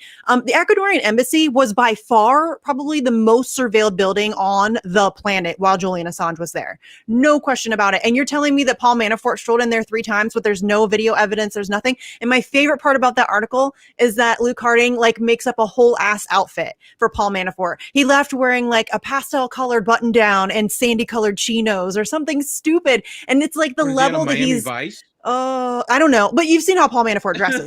I mean, that's a pretty fair description of what I would imagine him wearing. But it's just funny that he went to that level for his bullshit. Like, it's just such a terribly written article, and it's still on their website. It is still on their website to this day. Like, it's a real thing. It's been like thoroughly debunked. That article? That's Guardian. That was right? Luke Harding. So that's Luke Harding and somebody that else. The judge referenced justifying the CIA spying on Julian. Yes. So that's interesting because I just hadn't put it together. No, you didn't put that together because that was detrimental to his case, and we all know that Luke Harding is definitely a CIA. Like he's there's no question this dude is connected to the intelligence community. It's not even like it's not debatable. He's still writing Russiagate articles in 2021. Yes, and TYT sharing them like they're real things. But yeah, he is like next level scumbag. Real talk. You see what they shared recently on Twitter? Who? About, I don't. TYT? I'm blocked. Stephanie Zamorano. Stefan, some Republican, whatever. It was debunked in like 5 seconds by people. And they still, like, the G Hive kept passing it around like it was a real thing. They're still doing it, I think. For sure. My favorite part, though, was Mark Zuckerberg's occupation was listed as like Pelosi something, and then occupation was ass wipe. And so then I'm wondering, is he the guy that wipes Biden's butt? Is that his job? Maybe that's his job. My butt's just been wiped, maybe that was Mark Zuckerberg. I just found that funny. There was that connection. We all have our blocked by Anna, blocked by Geoff, blocked by, all those guys. I think if I get one more block, I think I get a free sandwich or something. I don't know the rules, but dude, do you get things for blocks? Because I'm blocked by a lot of people. Do I win prizes? I'm not blocked by Anna. God, what do you're not? I'm blocked by Anna. It doesn't take much, man. I it doesn't take much. I put one hot gif and I got blocked. It doesn't take much. You're blocked by Geoff, right? Chris, you have to be blocked by Geoff, right? I don't know. Right? I don't know who Geoff is. Okay. You need to get blocked by Geoff because anybody that's not, I'm immediately suspicious of because he blocks fucking everybody. Yeah. What do I need to do? How can you be it doesn't take much. Just like the Gators? Just like one of my tweets that mentions him or something. Like seriously, it's just guilt by association. If he knows that he may already have you blocked because you're a friend of mine, so that's a real possibility. You have never interacted with him; he still may have you blocked. I'm pretty sure I tweeted something to the. I hope I tweeted it. I don't know. Sometimes I get on Twitter when I'm stoned, and I shouldn't. But I feel you. But I know I tweeted something about Roger Waters calling her illiterate. Yes, like the greatest. It's honestly like one of the best fucking things I've ever heard. Is a legendary musician called you illiterate. Like what the fuck? With the best accent to hear that from. It was so good. It was just like, dude, at that point you gotta quit. You gotta stop. That's legendary musician and like one of the coolest activists who've ever walked the planet. Jink said he was a nobody, nobody musician, right? I forget the exact quote, but Jink was like, that's like saying like, oh yeah, Pete Townsend, that nobody, Roger, like that Mick Jagger, that nobody, Rolling Stone, right? You Really? ever see The Wall, bro? Clearly you haven't, you piece of shit. Yeah, He's it's Roger. just- Yeah, he's Roger fucking Waters. But I would like to thank But all it's you like, guys how- for joining us. We have a little bit of news to cover, and I like finding fun moments to end this stuff. I say as long as He's like the everyone- most It is- awkward producer ever. I love it because it's kind of like having my mom hang out with me and my sister. Because like me and my sister we'll either get into like real heavy nerd talk or like she does science stuff. So like I'll ask her questions about science, and then my mom will be like, "Hey, what's that movie where the monk fights the weird white dude?" And I'm like, I don't. Andrew, now you're the mom. What did you just I say don't to know me? if I think I should take it as a compliment being Chris's mom. Yeah, I don't know. as long as you don't slap me across the face, that makes me rethink all of my. You're the decisions, mama owl. Then I think we'll be all right. But if How- you guys want to how go long around do the you guys- room and I'll let people know where they can find you and find your work. Yeah, I'll go for how long do you think it takes Anna to block everyone? Because I as long as we occupy most of her time with blocking long. accounts, I think we'll take a lot of this shit libbery out of the world. But Yeah, I'd like that badge Reef of honor. Breland at Reef Breland on Twitter, at Door Discord on Twitter to go check out that Jimmy Door Discord and check out KRTD Media. We do some good stuff every once in a while. So, but, Wow, what That's a the great best commercial. That's tagline. right? That has to be your We do some great tagline. stuff. We in a do while. some great stuff once in a while. Well, U.S. Right? Solution Summit 2 is coming up. We're going to do some more great Yeah. stuff there too. I'm the director Oh, of that. that was Maybe so we don't good. know. It I might need that be on a good, it shirt. might not We'll be. see. We'll wing it. I We'll need that on a figure it out. shirt. I need it. I You need know. it. Oh goodness, that made my cheeks You- hurt a little bit. You can find me everywhere at IND Left News on Twitter, on Instagram, on Facebook. Believe it or not, I'm actually on Facebook. A lot of people are, amazingly enough. That's another big thing with censorship. We could talk about another time for another hour. And also, independentleft.media is my link tree. That's where you can find all the different links to get to Discord, to get to all my different socials, YouTube, Vimeo, Odyssey. I'm waiting on Martin to give me a Rockfin channel. Come on, Martin. We need you to hook us up. Come on, man. But yeah, man, I love it. And again, I just appreciate being on the show. And I've been watching and covering you guys for a long time. You see, Reef's actually got the website up, independentleft.news or indyleft.news. You can go to either one. You can subscribe there for free. I've also got a Substack, leftist.today, where I summarize the top 10 articles and videos that are in that whole fire hose of a newsletter. So I'm everywhere, man. I'm sure you can't avoid me once you start following. That's funny. Is it my turn now? Do I? It is do I your plug turn. Do I plug? Okay. I only do Twitter. I do YouTube as well. I made one video on the Russian hack, and that's my my pride and joy. It has 1,000 views. You can find me on YouTube under my name, just Jose Vega, and the profile picture is a picture of Edgar Poe. But really, schillerinstitute.com, SCHILLER institute.com. We're having a conference on the 14th, and I think people should check it out. That's it. Cool. Thanks, guys. Thank you guys We so appreciate much. you coming by. That was fun. Yeah, that was So, awesome. I only dropped one piece of news on Slides, and it's just The Last Words by Craig Murray. It's what he published on Oh, okay. Yeah, good. August 1st. That was a great article. I read it. Yeah. So do we Shared want it. to run through that one? Yep. Let's do it, dude. Cool. But real quick, before I do, I'm going to drop the link to the GoFundMe before I forget and don't do it again this week. Yep. So if you guys could, we're planning events on September 10, 11, and 12 in Washington, D.C. If you can make it, if you can't, hold your own local event on September 11th. It's going to be Free Assange, Fuck Censorship, and the Damn Wars. And then we're trying to get Kara Castronova's group CAP involved for ending political persecutions. So if you can make it out, it'll be a good time. We have 3 days of action planned. I dropped the GoFundMe link in the chats for everybody. If you can't donate, because I understand the world is absolutely hell right now for most people in it, please just share the link. It does go a long way to help get other people's eyes on it. That always makes a big difference. We'll put it in the Discords too for mutual aid too. So That would be awesome. we got you. Because we're speaking of actually which, trying to Chris, do a hop full into that Discord production when you with get a chance. stages and rental audio equipment and tons and actually like Yeah, do that it shit is well and honestly nice. expensive. Like, I don't think we should maybe like show people applications and application fees and stuff like that, because I think a lot of people don't understand how expensive activism is.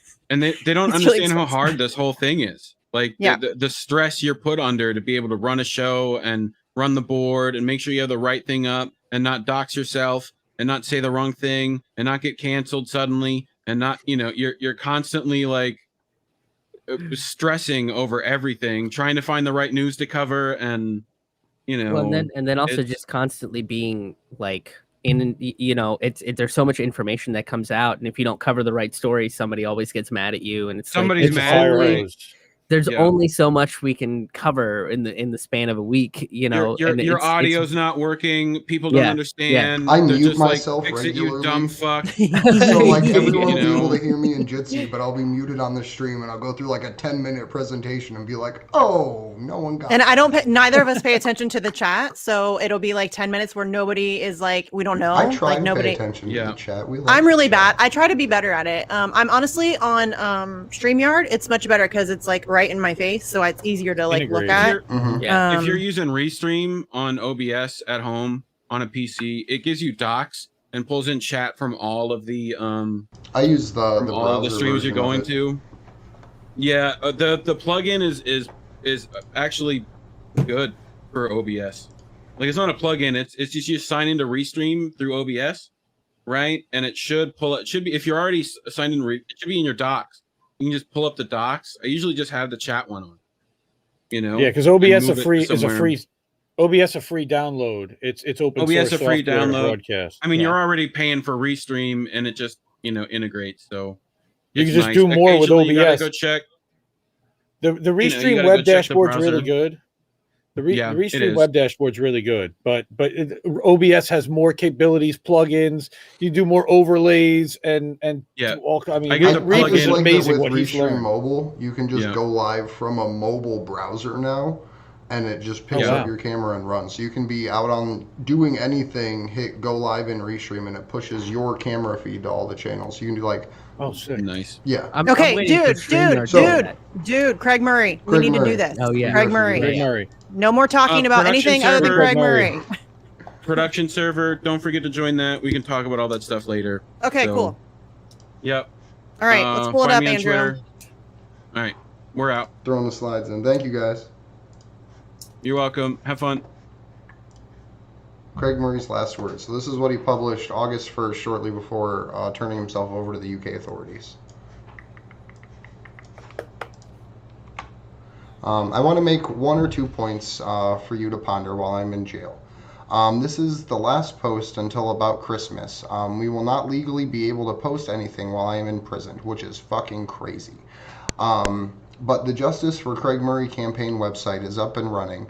And we'll start with more content shortly. Fora and comments here are planned to stay open. I hope one possible good effect of my imprisonment might be the conceal opposition to the immediate abolition of the jury trials for the sexual assault cases by the Scottish government. A plan for which Lady Dorian, who wears far too many hats in all this, is front and center. We will then have a situation where, as established by my imprisonment, no information at all in the defense of these cases may be published in case it contributes to jigsaw identification, where convictions will rest purely on the view of the judge. It is plainly not open justice. It is not justice at all, and even worse than that, because the openly stated aim of abolishing juries to increase conviction rates so people will have their lives decided not by a jury of their peers, but by a judge who is acting under specific instructions to increase conviction rates. It is often noted that conviction rates in rape trials are too low, and that is true. But have you ever heard of this side of the argument? In Uzbekistan, under the Karimov dictatorship, when I served there, conviction rates in rape trials were 100%. In fact, very high conviction rates are a standard feature in highly authoritarian regimes worldwide, because it is the state's procedure, because it is the state's procedures that then the state gets what it wants. The wishes of the state is in which the system vastly outweighs the liberty of the individual. 300 years. Do you want to pick up, Missy? Yeah, I figured you might want me to. That's painful. That was really painful. I'm sorry, people. I want to touch on one other aspect of liberty and my own imprisonment that appears not understood or perhaps simply neglected, because somehow the very notion of liberty is slipping from our political culture. One point that features plainly in the troll talking points to be used against me, recurring continually on social media, is that I was ordered to take down material from my blog and refused. There is an extremely important point here. I have always instantly complied with any order of a court to remove material. What I have not done is comply with instructions from the Crown or holy balls procurator fiscal to remove material, because it is over 330 years since the Crown had the right of censorship in Scotland without the intervention of a judge. It sickens me that on so many Scottish government-backed trolls it sickens me that so many Scottish government-backed trolls are tweeting out that I should have obeyed the instructions of the Crown. That Scotland has a governing party which actively supports the right of the Crown to exercise unrestrained censorship is extremely worrying, and I think a sign both of the lack of respect and modern political culture for liberties, which were won by people being tortured to death, and of sheer intellectual paucity of the current governing class. How many slides do you have for this? Just a couple. I wanted to break Okay. after this one to talk about it. Yeah. That's what I was trying to figure out. Okay. But then we now learn that Scotland has a government which was prepared not only to be complicit in exempting the Crown from climate change legislation, but also complicit in hushing up the secret arrangement. So I am not surprised. What is even more terrifying in my case is that the court explicitly states that I should have followed the directions of the Crown Office in what I did and did not publish. And my failure to not publish as the Crown ordered is an aggravating factor in my sentencing. If the Crown thinks something I write is in contempt, and I think it is not, the Crown and I should stand as equals in court and argue our cases. There should be no presumption. I ought to have obeyed the Crown in the first place. That Scottish, quote, justice has lost sight of this is disastrous, though perhaps as much from stupidity as malice. So, and he's right. Yeah, he's absolutely He right. didn't get to argue his position or talk about why he published the things that he did. He didn't disobey an order. It's what's happening to him is ridiculous. It really is. Yeah. I don't know, guys. I kind of think that maybe he should have listened to the Crown. They do have a very fancy metal hat. That's very fair. That is fair. And hats are important. God gave. My favorite gave thing that that. Craig said recently was he was like, hey, well, the Queen bought me dinner for 20 years and now I get to have her do it again. I thought she forgot about me. Dude, I love this guy. I'm telling you, this is why I love this guy. He is even not the worst of circumstances. I mean, things could be worse than going to prison for 8 months, I'm sure. But, he's still, listen, he's not a young guy. I'm not sorry, Craig. But he's in his at home. He has 3 other children. He has a wife. He's a journalist and a diplomat and an intellect. And he's not a bad dude. The fact that we're jailing journalists is just fucking bizarre to me. War criminals are just roaming about, hanging out in their fancy estates and having Tony birthday Blair's parties. getting repackaged as the vaccine liaison in the UK. Yes, he should be in prison. That's the. But what are we doing with George Bush? We're repainting him as this cute, adorable painter man that goes on late night TV and yuck, and it's just how long before Trump is rehabilitated? How long do you guys think it takes? Ron Placone and I were talking about that just this past week. I think was it on Ron's thing, but no, I was talking to somebody about it. I can't remember who, but it's I do that a lot. Kevin Gostola is who I was okay. talking to. But, yeah, and I think I talked to them on the same day, but. Kevin and I talked about that, and I think it's going to happen in the next year or two. Mm-hmm. I think so too. 2023. I think that because they need to use him as a boogeyman for 2024 to scare people. They're going to use that as a fundraising thing. Oh, we have to. What if Trump runs again? What if Trump runs again? Oh, so he's already I think that again. He never stopped. No, I know, but that's what I'm saying. They need that boogeyman. So I don't think Democrats will rehabilitate him quite yet. But I think by after 2024, provided he loses, which I think he will. I don't know, because the Democrats don't have fucking anybody to run against him. Kamala Harris is hated. Nobody likes her. Nobody likes her. She basically used it. She did a fucking Trump immigration speech, and everybody was like, "She's a fucking psychopath." I don't know how I feel about. Yeah, they're all psychopaths, though. You put single mothers in prison for truant children instead of asking why they're fucking truant. Is it maybe because the school system doesn't actually it isn't fucking inviting to them? Maybe that's the reason. Do you think it's a mental health concern? Do you think it's racism in schools that black kids don't want to fucking go there? Do you think that could be it? Maybe you shouldn't combat racism with more fucking racism. That's so dumb. Well, in And Chicago, they passed a bill that says you don't have the right to be educated. By law, you're required to go to school. That's literally a legal precedent. Like, we don't have to teach you, but you have to fucking come here. But you got to go there, Yep. and then we'll just say stuff at you for 8 hours. How about that, kids? Huh? Take that, you little dirty sons of bitches. The more horrifying thing is what Craig outlines, right, is the use of authoritarian's regime use of charging someone with a crime. So if they just say what they're trying to do in the UK is to be able to say, hey, you raped someone, and then 100% conviction rate, you go to jail. Like, no real court process, no transparency, no ability to communicate to the public what's going on. Basically almost rolling out like a SAMS regimen for people in sexual harassment cases. Like, not that I think that rapists are good people, but I think that everyone has the right to due process, and it's something that the UK on multiple fronts is removing. So Craig's case, and what troubles me even more about the fact that, because what's happening is in the UK, especially in Scotland, there's been like a big push, also in Ireland, but there's been a big push to remove jury trials from sexual assault harassment cases. And that's fucking crazy, because listen, that is, and people are going to get pissed. It happens all the time. I don't really care. I'm not a believe all women person. I think every case needs to be looked at on an individual level, because listen, this is a thing that they use as a political weapon. They've used it against Julian Assange. They use it against Shahid Buttar. If you are a threat to them, that is something. If you are a man, they will throw at you to ruin you, and that is very hard to defend against, because there is such like an emotional reaction to that. Unless you're someone in a position of power, unless you're Joe Biden getting accused by Tara Reid. Yes, if you already have like the safety net of the establishment behind you, sure, certainly that will help you, but not always. I mean, not even always. It just depends on what level you are, because it doesn't always, it get you the free pass. You know what I'm saying? With Cuomo, it's pick one or the other, right? Right. They needed to get him on the sexual assault rather than the murder, the murders of the elderly people. Yeah. The elderly people you lied about killing. Like that's we'll forget about that. But you shouldn't have done the thing to the women. Now the Democrat is bad. Let's hide the murder with the sexual.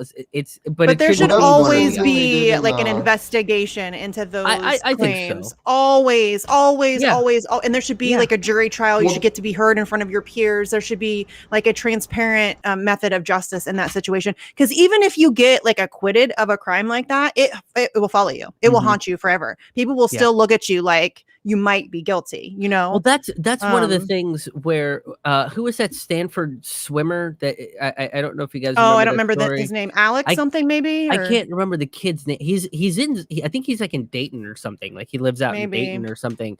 But that was something that they said is like, oh, well, just by the mere notion of having this trial, we've ruined this young man's life. Aren't you thinking about this young man's life? And it was like, well, this young man wasn't fucking thinking about the girl's life that he raped. So it's like, what do you but that was a defense that they use. And that's a defense that you always hear using is like, oh, what about this kid's life?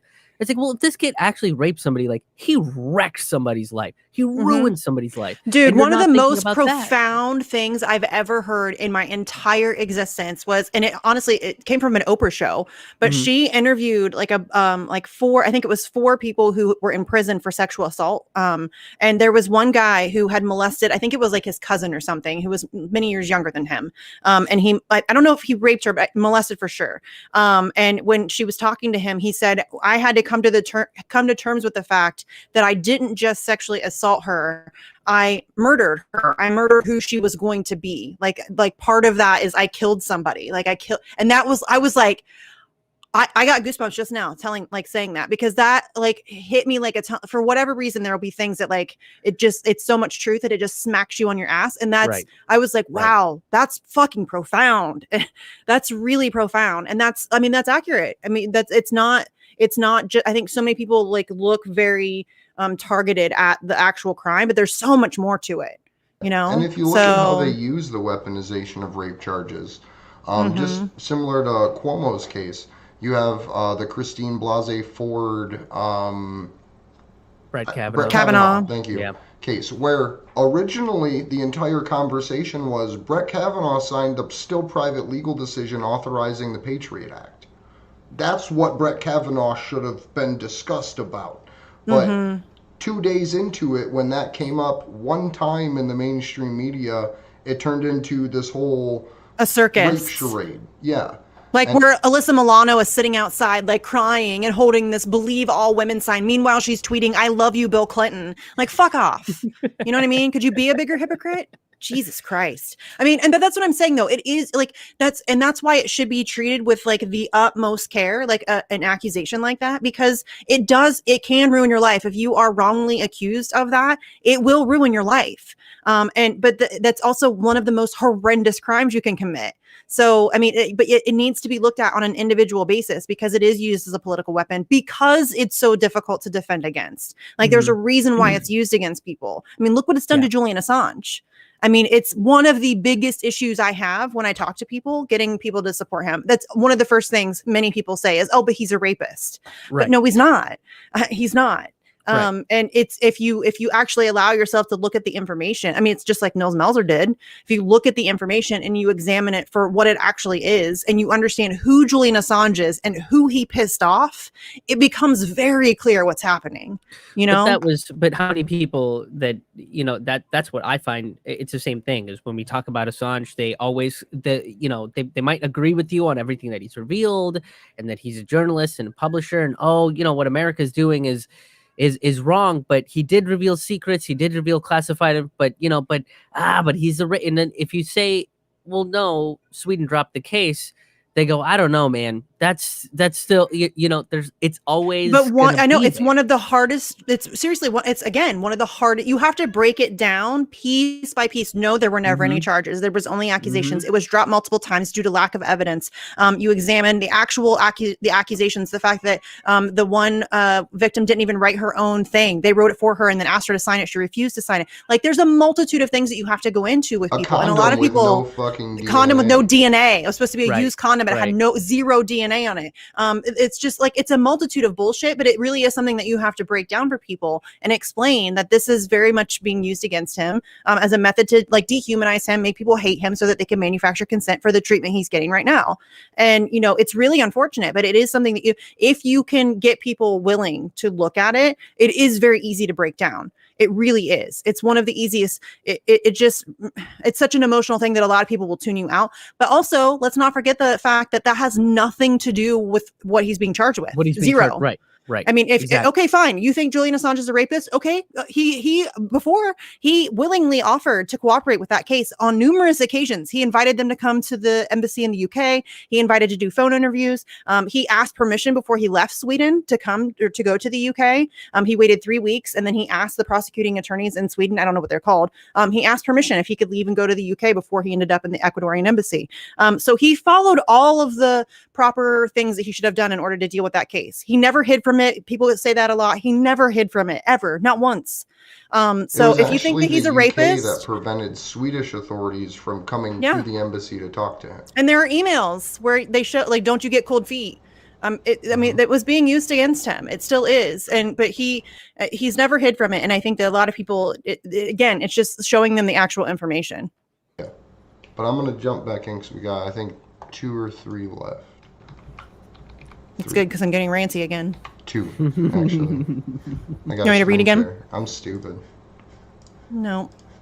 Boom. All right. My next thought on my trial is to emphasize again the dreadful doctrine Lady Dorian has now enshrined in law that bloggers should be held to a different, by implication, higher standard in law than the mainstream media. The judgment uses exactly those terms because the mainstream media is self-regulated.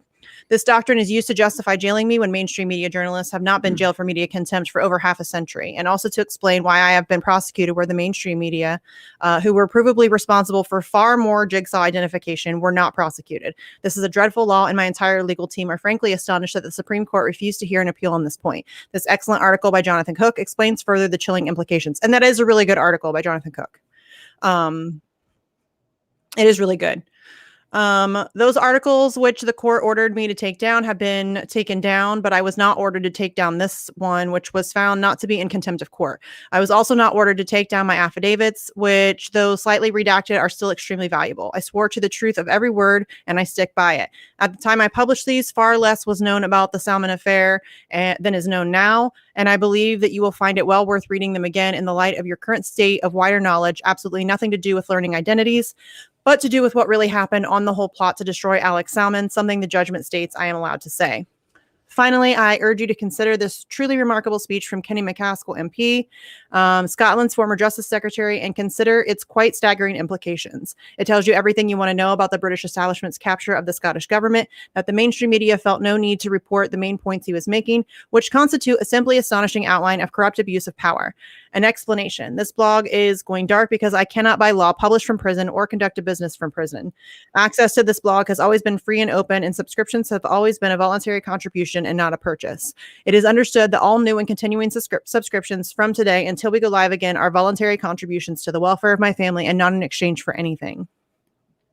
And if you are currently a subscriber, please stay on Craig Murray's subscription list. And if you are not currently a subscriber, maybe potentially consider becoming one, because I know that his blog was a significant source of income for him and his family. And I think that it would do wonders of taking some stress off of him if we could help it continue that while he's in prison.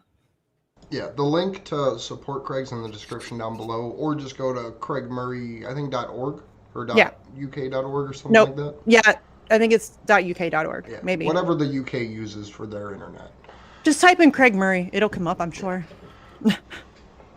And he is at CraigMurray.org on Twitter. So it's kind of ridiculous that they want bloggers to be treated at a higher standard than corporate mainstream media. That part was... that's a little crazy. And I mean, it's crazy, but it's also what we've been doing for, at least 5 years. Yeah. Is people like Lee Camp and me and Jimmy have to be treated at a much higher standard than CNN. Fucking Tucker Carlson or Anderson Cooper or Wolf Blitzer or people going on CNN and just blatantly saying, oh, well, Tulsi Gabbard is a Russian. Really, a sitting fucking congressperson that's also in the military is actively serving major in the Army Reserves. Yeah, is a Russian asset, really. And they can just say that. Breaking news. And they can just say that. No proof. Bakari Sellers said it twice on CNN, and I think one of the times the hosts were like, "Well, you can't. That's okay. Everybody, we gotta. Is there a commercial? Can we throw a commercial? They're freaking out about it because you can't say that without backing that shit up. But if we come out and just and state an opinion, and they go, where are your sources? Where are your sources on this opinion? How dare you? And it's like, I'm a comedian. I'm allowed to have weird opinions because that's what I am. You are a fucking journalist. When we tell you to, cite your sources or whatever, that's your job. We're just asking you to do your fucking job. Well, right? Even stating truthful things it is still getting people banned and censored. Like, even saying the word ivermectin on a stream can get it taken down. Shut this whole thing down. Right, but even things on like national levels, like you have YouTube removing clips from the Associated Press and from congressional statements. Like Ron Paul gave a statement in the Senate asking a question about who the whistleblower was in the like Trump, Ukraine, Biden corruption thing, right? And the person was like, I don't even remember because I just remember Jason Burmis as like Erica Caramello Bar, but like Eric Carmen or something like that. And if you said it, your video would get removed. Almost as like a test case to where they're removing congressional speakers from YouTube, like people that are talking about like actual medical treatments that people can use nowadays and shit like that. So it's the levels of censorship have become so extreme that I'm glad that shit like Rockfin and stuff exists, because even telling the truth now is censored. Especially telling the truth. Yeah. It's especially telling the truth. Anything that's outside the establishment narrative, like the oligarchy is okay with this storyline, and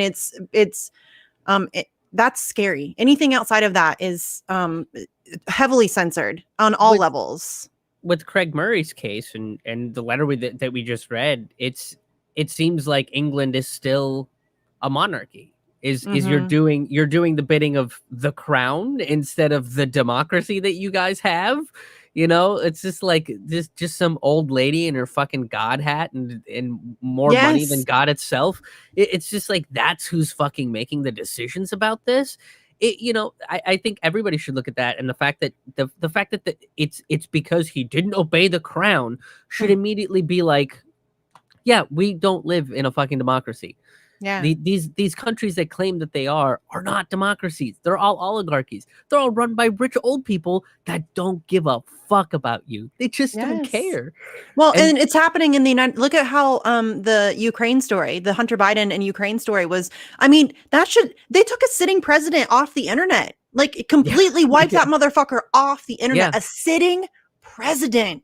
That is terrifying. But like to be able to censor stories about a presidential candidate's son and corruption right before an election, everybody should be freaked out by that. The corruption's massive, but the pedophilia is honestly just as big. Like there were pictures coming out of Hunter Biden standing naked in front of his child niece. Like there were text messages coming out of Hunter being asked to be less sexual with the family and shit like that. And that's the thing that doesn't get covered. Like that's supposed to be the like knife in the throat when something like that leaks out of the Hellfire Club. And it might have been had people been allowed to talk about it, but like they took the New York Post off of social media. Right wingers on Parler to download child porn. Oh, good. Right, like everyone that was trying to survive on Parler at that time, that was downloading and sharing that information. Not only did they get basically scrubbed off the internet, they now have devices that contain child pornography. Smart, y'all. Do you guys want to see some breaking news real quick? Yeah, Nina Turner lost. Yeah, Nina Turner lost. I just saw that in the comments. Yeah, I was gonna pop that up on screen. Yeah. Well, Nina Turner lost. Who won? Who was the Chantal Brown? Okay. She's terrible. She's like, I mean, they're both Democrats. So, I mean, people get mad at me for saying that, but I don't think Nina's anything to be super pumped about. But yeah, it's just like a Clintonite or whatever. Can't be disappointed. That's true. She did already tell us that she would disappoint us. I'm just waiting. I know that I'm going to get blamed for this by some certain people. Not like I'm like big upping myself, but these people just will invent ways to be pissed off at me. But it's really because of the fundraising that came in against her, the ads that were being run. I think like an APAC group jumped in like last minute, ran like a whole shit ton of ads this week, I think. Yeah. For her? Against Nina. Against Nina. Against Nina, okay. yeah. Okay. Like a bunch of really Clintonite. They were like pathetic ads. They were really bad, but it doesn't take much. People are dumb as fuck. Well, not a lot of people pay attention to the deeper political issues. So, even when I talk about them, they're like, what? And I'm like, this is not even that far. A lot of it's just personality. Like I like her better than I like her. Just like you see them talk a couple times, you see their ads, and like just personality wise, you're drawn to one person over the other, and that's like as deep as it gets for a lot of people. Yeah, I talked to this podcast will come out in a couple weeks, but I got to talk to Brian Becker about someone like I was like, oh man, this is great. I listen to your podcast all the time. Yeah, I like Brian Becker. So at least these left-wing candidates, right? These like fake progressive, or whatever that's worth or means nowadays. Hipster liberals. They realize the face of AOC won't get them elected. Yeah. Because she tried to pull that card, right? Like she got AOC here. I think she had Kucinich. Bernie, Kevin, not Kevin. Kevin? Why am I Keith? Why the fuck am I blanking on his name? Keith, help guys. Why am I blanking on his name? The dude, the guy. Help me. I can't. Keith Ellison. Keith Ellison. Okay. Oh, yeah. God, that was hurting my head. I don't know why I couldn't think of his fucking name. Yeah, so Keith Ellison was there. People realize that you can't do that. That's not a thing. That when on the ground activists make a call that say, "Hey, fucking join me," like, "Hey, talk about this issue," should probably respond, because when But Andrew, she can't leave her district, despite the fact that she just put out an ad today. Like, it doesn't matter where you are, you can phone bank for me. Okay, but wait, you want everybody to help you get elected, but you can't leave your district to attend a rally for a thing that you're running on for a flagship issue. Yeah, yeah, red flags. That's kind of the thing that concerns me about stuff like India Walton. I'm super psyched that a outright socialist has basically become mayor of Buffalo. But right, the only reason I'm skeptical about it is because she ran under the Democratic Party, and Brian was like, well, that's the only way she can win. Blah, blah, blah, blah, that's blah. not. But to me, I looked at that and I was like, but that's not a testament to socialism or any of the principles that she stands on. It's a testament to how fucked our election system is. That even if you are a socialist, if you ran with the socialist alternative or the PSL or whatever it is, the Socialist Equality Party or what, pick one. If you ran under them, there's no way she would have gotten any sort of attention. And I understand the argument, and by no means was Brian like endorsing the fact that socialists should run under the Democratic Party. He was merely it was more of like, this is why they do it. It's not awesome. Like, this doesn't help. No, I get why they do it. I'm just very skeptical that anybody, first of all, that they would allow anybody to run in the Democratic Party and win who was an actual socialist. They will shut your shit down. Yeah.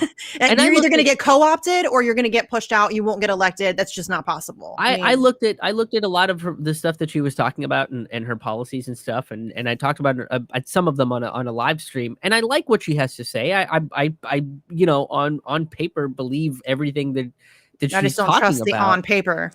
But that's the problem. Is I'm very, very concerned that she's going to get co-opted by the New York Democratic machine, and I think I might have mentioned this before. Is I'm not a fan of like the national DSA. Just like I'm not a huge fan of the National Green Party, but I can get behind local parties because local parties, like local DSA organizations, do on the ground shit. They're in the streets doing stuff like that. So the fact that the New York DSA endorsed her is cool to see, but are they going to hold her feet to the fire? No. And are they going to back her up when she wants to push against the Democratic machine? That's what I'm skeptical about. And I want to be wrong. You're not. Let's just put that out there. That's the thing. It's like, I tell people this all the time. God, I for like just one of the fucking albums I put out to become completely irrelevant would be phenomenal. I would love that. I would love for somebody to like listen to an album I put out in 2017 and go, well, that's a fun point in history that doesn't exist anymore, but we're not there. So all this shit that I'm skeptical about is because there's reason. This is the cycle. This is the cycle that it happens. But it's also why I don't look at electoral politics as it's never been historically the solution to any problem. No. It's part of the solution, but it's literally the last part of the solution. It's why did we get the Wagner Act? Why did we get 8-hour workdays and weekends and child labor laws? It's because people went out in the streets. It's because newspapers actually dared to talk about unionization and socialism and fucking the labor movement in a not even in a positive light, just in an truthful light. So and on the idea of labor unions, right? Yeah. I don't know if anyone has listened to this song, but I love it. If you look up The Battle of Blair Mountain by David Rovix, it tells the story of a revolutionary battle that happened 100 years ago in the United States, about striking coal miners fighting for better wages, right? Literally, that's all they wanted. They were fighting for better wages, and it turned into a 10,000-man armed conflict that the military had to come in and quell. And the striking coal miners today are fighting that same fucking battle and have no representation, right? Like, if they put an ask out, just like if we put an ask out to every city council person in a community saying, hey, can you come out and support Julian? If the coal miners do that and say, hey, come out and support coal miners, they're not going to get a fucking answer from anybody. No. They might get a photo op stop. Like, AOC might stop by for a selfie. There's a lot of that performative stuff. And that's the thing. Like I get it. I'm very cynical. I get that. Like I'm very self-aware, fam. I really am. But I have reason to be cynical. Seriously, just AOC is a great, like I get a lot of shit because I talk about her a lot, but it's because she's so out there. It's a very easy example to use, because if you look at the things that she ran on in 2018 and the language that she used in 2018 compared to the shit that she's talking about now, she's talking about like access and expanding healthcare. She's completely turned her back on Palestinians. She's deferring to caucus leadership on literal coups. She's following Juan Guaido on Twitter. She's going to talk to Israel about using their technology for her Green New Deal, which is a corporate giveaway. She's come it's an amazing shift to the right, and it's so obvious and apparent that it's really frustrating to me that more people don't see it, and that people still make excuses for that shit. When people it's not okay to the squad and the Just Us Dems and the brand new Congress, right, as the Tea Party of the left, they're absolutely correct, because all they did is move everyone to the right. Yeah. So their whole purpose wasn't to pull Joe Biden to the left. Their purpose was to drag the left to the right. Mm-hmm. That is what they're doing. That is what sheepdogs do. They are sheepdogs. They are working within the party to quell any actual movement of the people. They want to keep you engaged in electoral politics. They want to give you hope that, they're fighting for you, and that if you just vote a little bit harder, then you'll get the things that you need. We don't have time for that shit anymore. We don't have time for that shit anymore. Too many people are suffering and struggling and dying needlessly, while these douche canoes play patty cake with corruption. That's not okay. You don't get to do that anymore. Overton window. They're trying to close the Overton window. That's all they're trying to do. Yeah. How much of the country over the last 4 or 5 years shifted way further to the left than any politician that's in Congress. You have someone like Pelosi, who in the 90s was fighting for universal health care and now can't even fucking say it. This is the song that never ends. This is politics in this country. That's why I'm skeptical of Nina Turner. But that's the thing is, like, you saw this gradual shift with Pelosi, where like all of a sudden in the 2000s is when we're looking at like, oh, she's fucking corrupt as all hell. And they did the same thing. They paraded her around to the late night shows, and they made her into a nice, darling old personality that you could love. And let's have Nancy Pelosi in our house. Like that's that's what they did to her. And now look at her. She's the ice cream queen. She's the person that fucking launches out of her seat for Juan Guaido and wants to speak out against socialism. She's anti-Nancy. Oh. Right. So, but now we saw that happen with AOC so much faster than it happened with Nancy Pelosi. But that's because but look at what happened with Obama too. Like Obama was a first-year senator, and by the time within his first year as president, it's a dynamic shift. Is because dude was bought from jump. From jump, that dude was bought. And I think AOC, there's an argument to be made that AOC has never been just a bartender. She interned for Ted Kennedy. You don't get to intern for Ted Kennedy if you're just some bartender. That's not a thing that happens. This whole like she's like a working class darling who never had any aspirations for politics is bullshit. And she leveraged most of the people on the interior of her campaign originally were Green Party members. And most people don't know DSA. that. It was literally Green Party members. Well, Green Party too, like Vigil, her campaign manager, was a Green in New York City. Yeah. And then she basically leveraged the power of that community to run her campaign while she literally walked away to go do speaking tours across the country. So she literally organized all of the people that thought she believed in a way, and then that's what Obama. That's what they always do. They get this huge coalition of people working for them, and then they do nothing with it but enrich themselves. It reminds me, I don't know if anyone has seen Rick and Morty, but where the evil Rick or the evil Morty wins the presidential election, and his campaign manager's like, he's not who you think he is, before he shoots him into space. It's pretty similar to that. So which, by the way, one of the best fucking Rick and Morty arcs that I really wish they would fucking bring back, but it kind of paused in a way. It did. I want them to bring that shit back, because that's such a fucking great episode. We actually tried when we first started to get them to not release the new Rick and Morty season until Julian was free, because that's literally all the more political leverage that you would need is the most interesting TV show on cable television to go, hey, we're not going to put this out. And then their community goes, hey, I don't know what this is about, but fuck that guy. Like, get that dude out of jail. Like that's the cartoon level of the world we live in. But then Barack Obama would call Dan Harmon and say that he'll get him canceled and he should just make entertainment.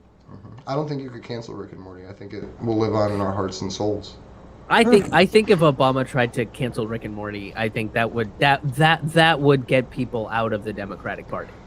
Hopefully into the streets. Honestly, that'll probably do shit. it. Like the Wubba Lubba Dub Dub Revolution. Yeah. Like, please just kill me. Like, I'm out here. But on that note, I would like to thank everybody for joining us. I'm Misty. You can find me on Twitter at Sarcasm Stardust. I have another show called Facts on the Ground. We just interviewed Matthew Mead, who we met at the March for Medicare for All. He's running for Columbus's 3rd district. I don't do electoral politics, but I'm always willing to talk to candidates, and I'm always hoping that I can get in their heads and convince them that electoral politics is not like get involved in some direct action. Let's do that instead. So yeah, he's very cool though. I like him a lot. And then I have Bitch with Comrade Misty on Wednesdays at 7, which is tomorrow. Tomorrow I have RJ and Jay Buffont, James from Fred Hampton Leftists. Yeah. So I'm really excited about that. And I think the next week I'm going to have Compton Jay on, and maybe I'm trying to get Nick to come on too, see if we can get a hold of Rome. I would like to have Rome on, see what he's been up to. So we're going to have like a back-to-back week of FHL people, which is nice. And then also I'll have Christine Olivio on the weekend or the week after that. So those are 3 banger weeks coming up for Bitch. Don't forget Daniel's billboard campaign for the Assange billboards. I'm trying to hold off as long as I can on the Ohio State one, so that I can give him time to raise a lot of money. Also, we have the Go Get funding or whatever. I hate asking people for money for shit. So I do too. yeah, maybe I'll wait on the billboard because I feel like it's a shitty time right now. So maybe I'll just wait. But yeah, so I think that's all I have. I don't know. I always feel like I'm forgetting something, but you guys follow me on Twitter. It'll be there. Krish, how about you, dude? Sure. You can find all my stuff on my website at krishmohanhaha.com. It's KRISHMOHANHAHA.com. I pretty much put out content almost every single day. I think Sundays are the only days that you might not see stuff from me. But you can follow me on Twitter at krishmohanhaha. You can follow me at Rockfin and Odyssey at krishmohanhaha as well. And yeah, I do live streams Monday, Tuesday, Wednesday at 4:30 Eastern. And then I have a bunch of stand-up comedy albums that you can listen to as well on my website. And they're funny. Tour dates? Yeah, that's a good. Thank you, Andrew, because I'm also terrible at promoting myself. I love that everyone's touring again. I'm super excited. Yeah, I am too. I'm trying to find Krish a Columbus venue. Andrew, yes, you should help me find a Columbus venue. 2018. Where was that? Wild Goose Creative, which I have like a couple places. I need to make some phone calls, but I have a couple. Like I've looked at some places online, but I need to make some phone calls and see like what. Seriously, thank you. And I think Jesse Jett might be able to jump on that show as well. So it'll be like a big, exciting show. But the next live show that I have is in Pittsburgh on August 14th at the Irma Freeman Center for Imagination. It's a weird little art gallery with a performance space in the back. I'm going to try to get a hold of some of the Pittsburgh Mutual Aid folks to see if we can't get them some exposure and at least get people to like learn about what mutual aid is and find a way to support. And then the next show will be September 17th in Williamsport, Pennsylvania. And that's the closest I'm coming to Philly for a little while. So I know that's kind of a hike, but that's, yeah. All my other tour dates are on my website at krishmohanhaha.com. It's KRISHMOHANHAHA.com. Andrew, now it's your turn. My turn. My name's We need Andrew like a Smith. speaking stick. My name's Andrew Smith. You can follow me on Twitter at Andrew Sigmund. Not the most active person in the world, but I'll always respond to DMs and stuff. And trolls. You can find us on Twitter at action_4 Assange. I really appreciate everybody who's been helping out behind the scenes. The End the Damn Wars, Fuck Censorship, Free Assange events turning out to be really cool. So I'm just excited to get everybody involved in something on the ground again. August 11th is Julian's next court date. So if you're a person inclined to take individual action, please plan something in your community that day, just to raise awareness and spread information about his trial. Because even just making up a very simple typed up report on what happened, that's a paragraph, and handing it to someone, teaches a lot of people a lot of things. So if you can, please get out that day and let people know what happened in Julian's case. But beyond that, just thank everybody for joining us. We will Thanks, guys. see you guys on Saturday, and keep doing what you can.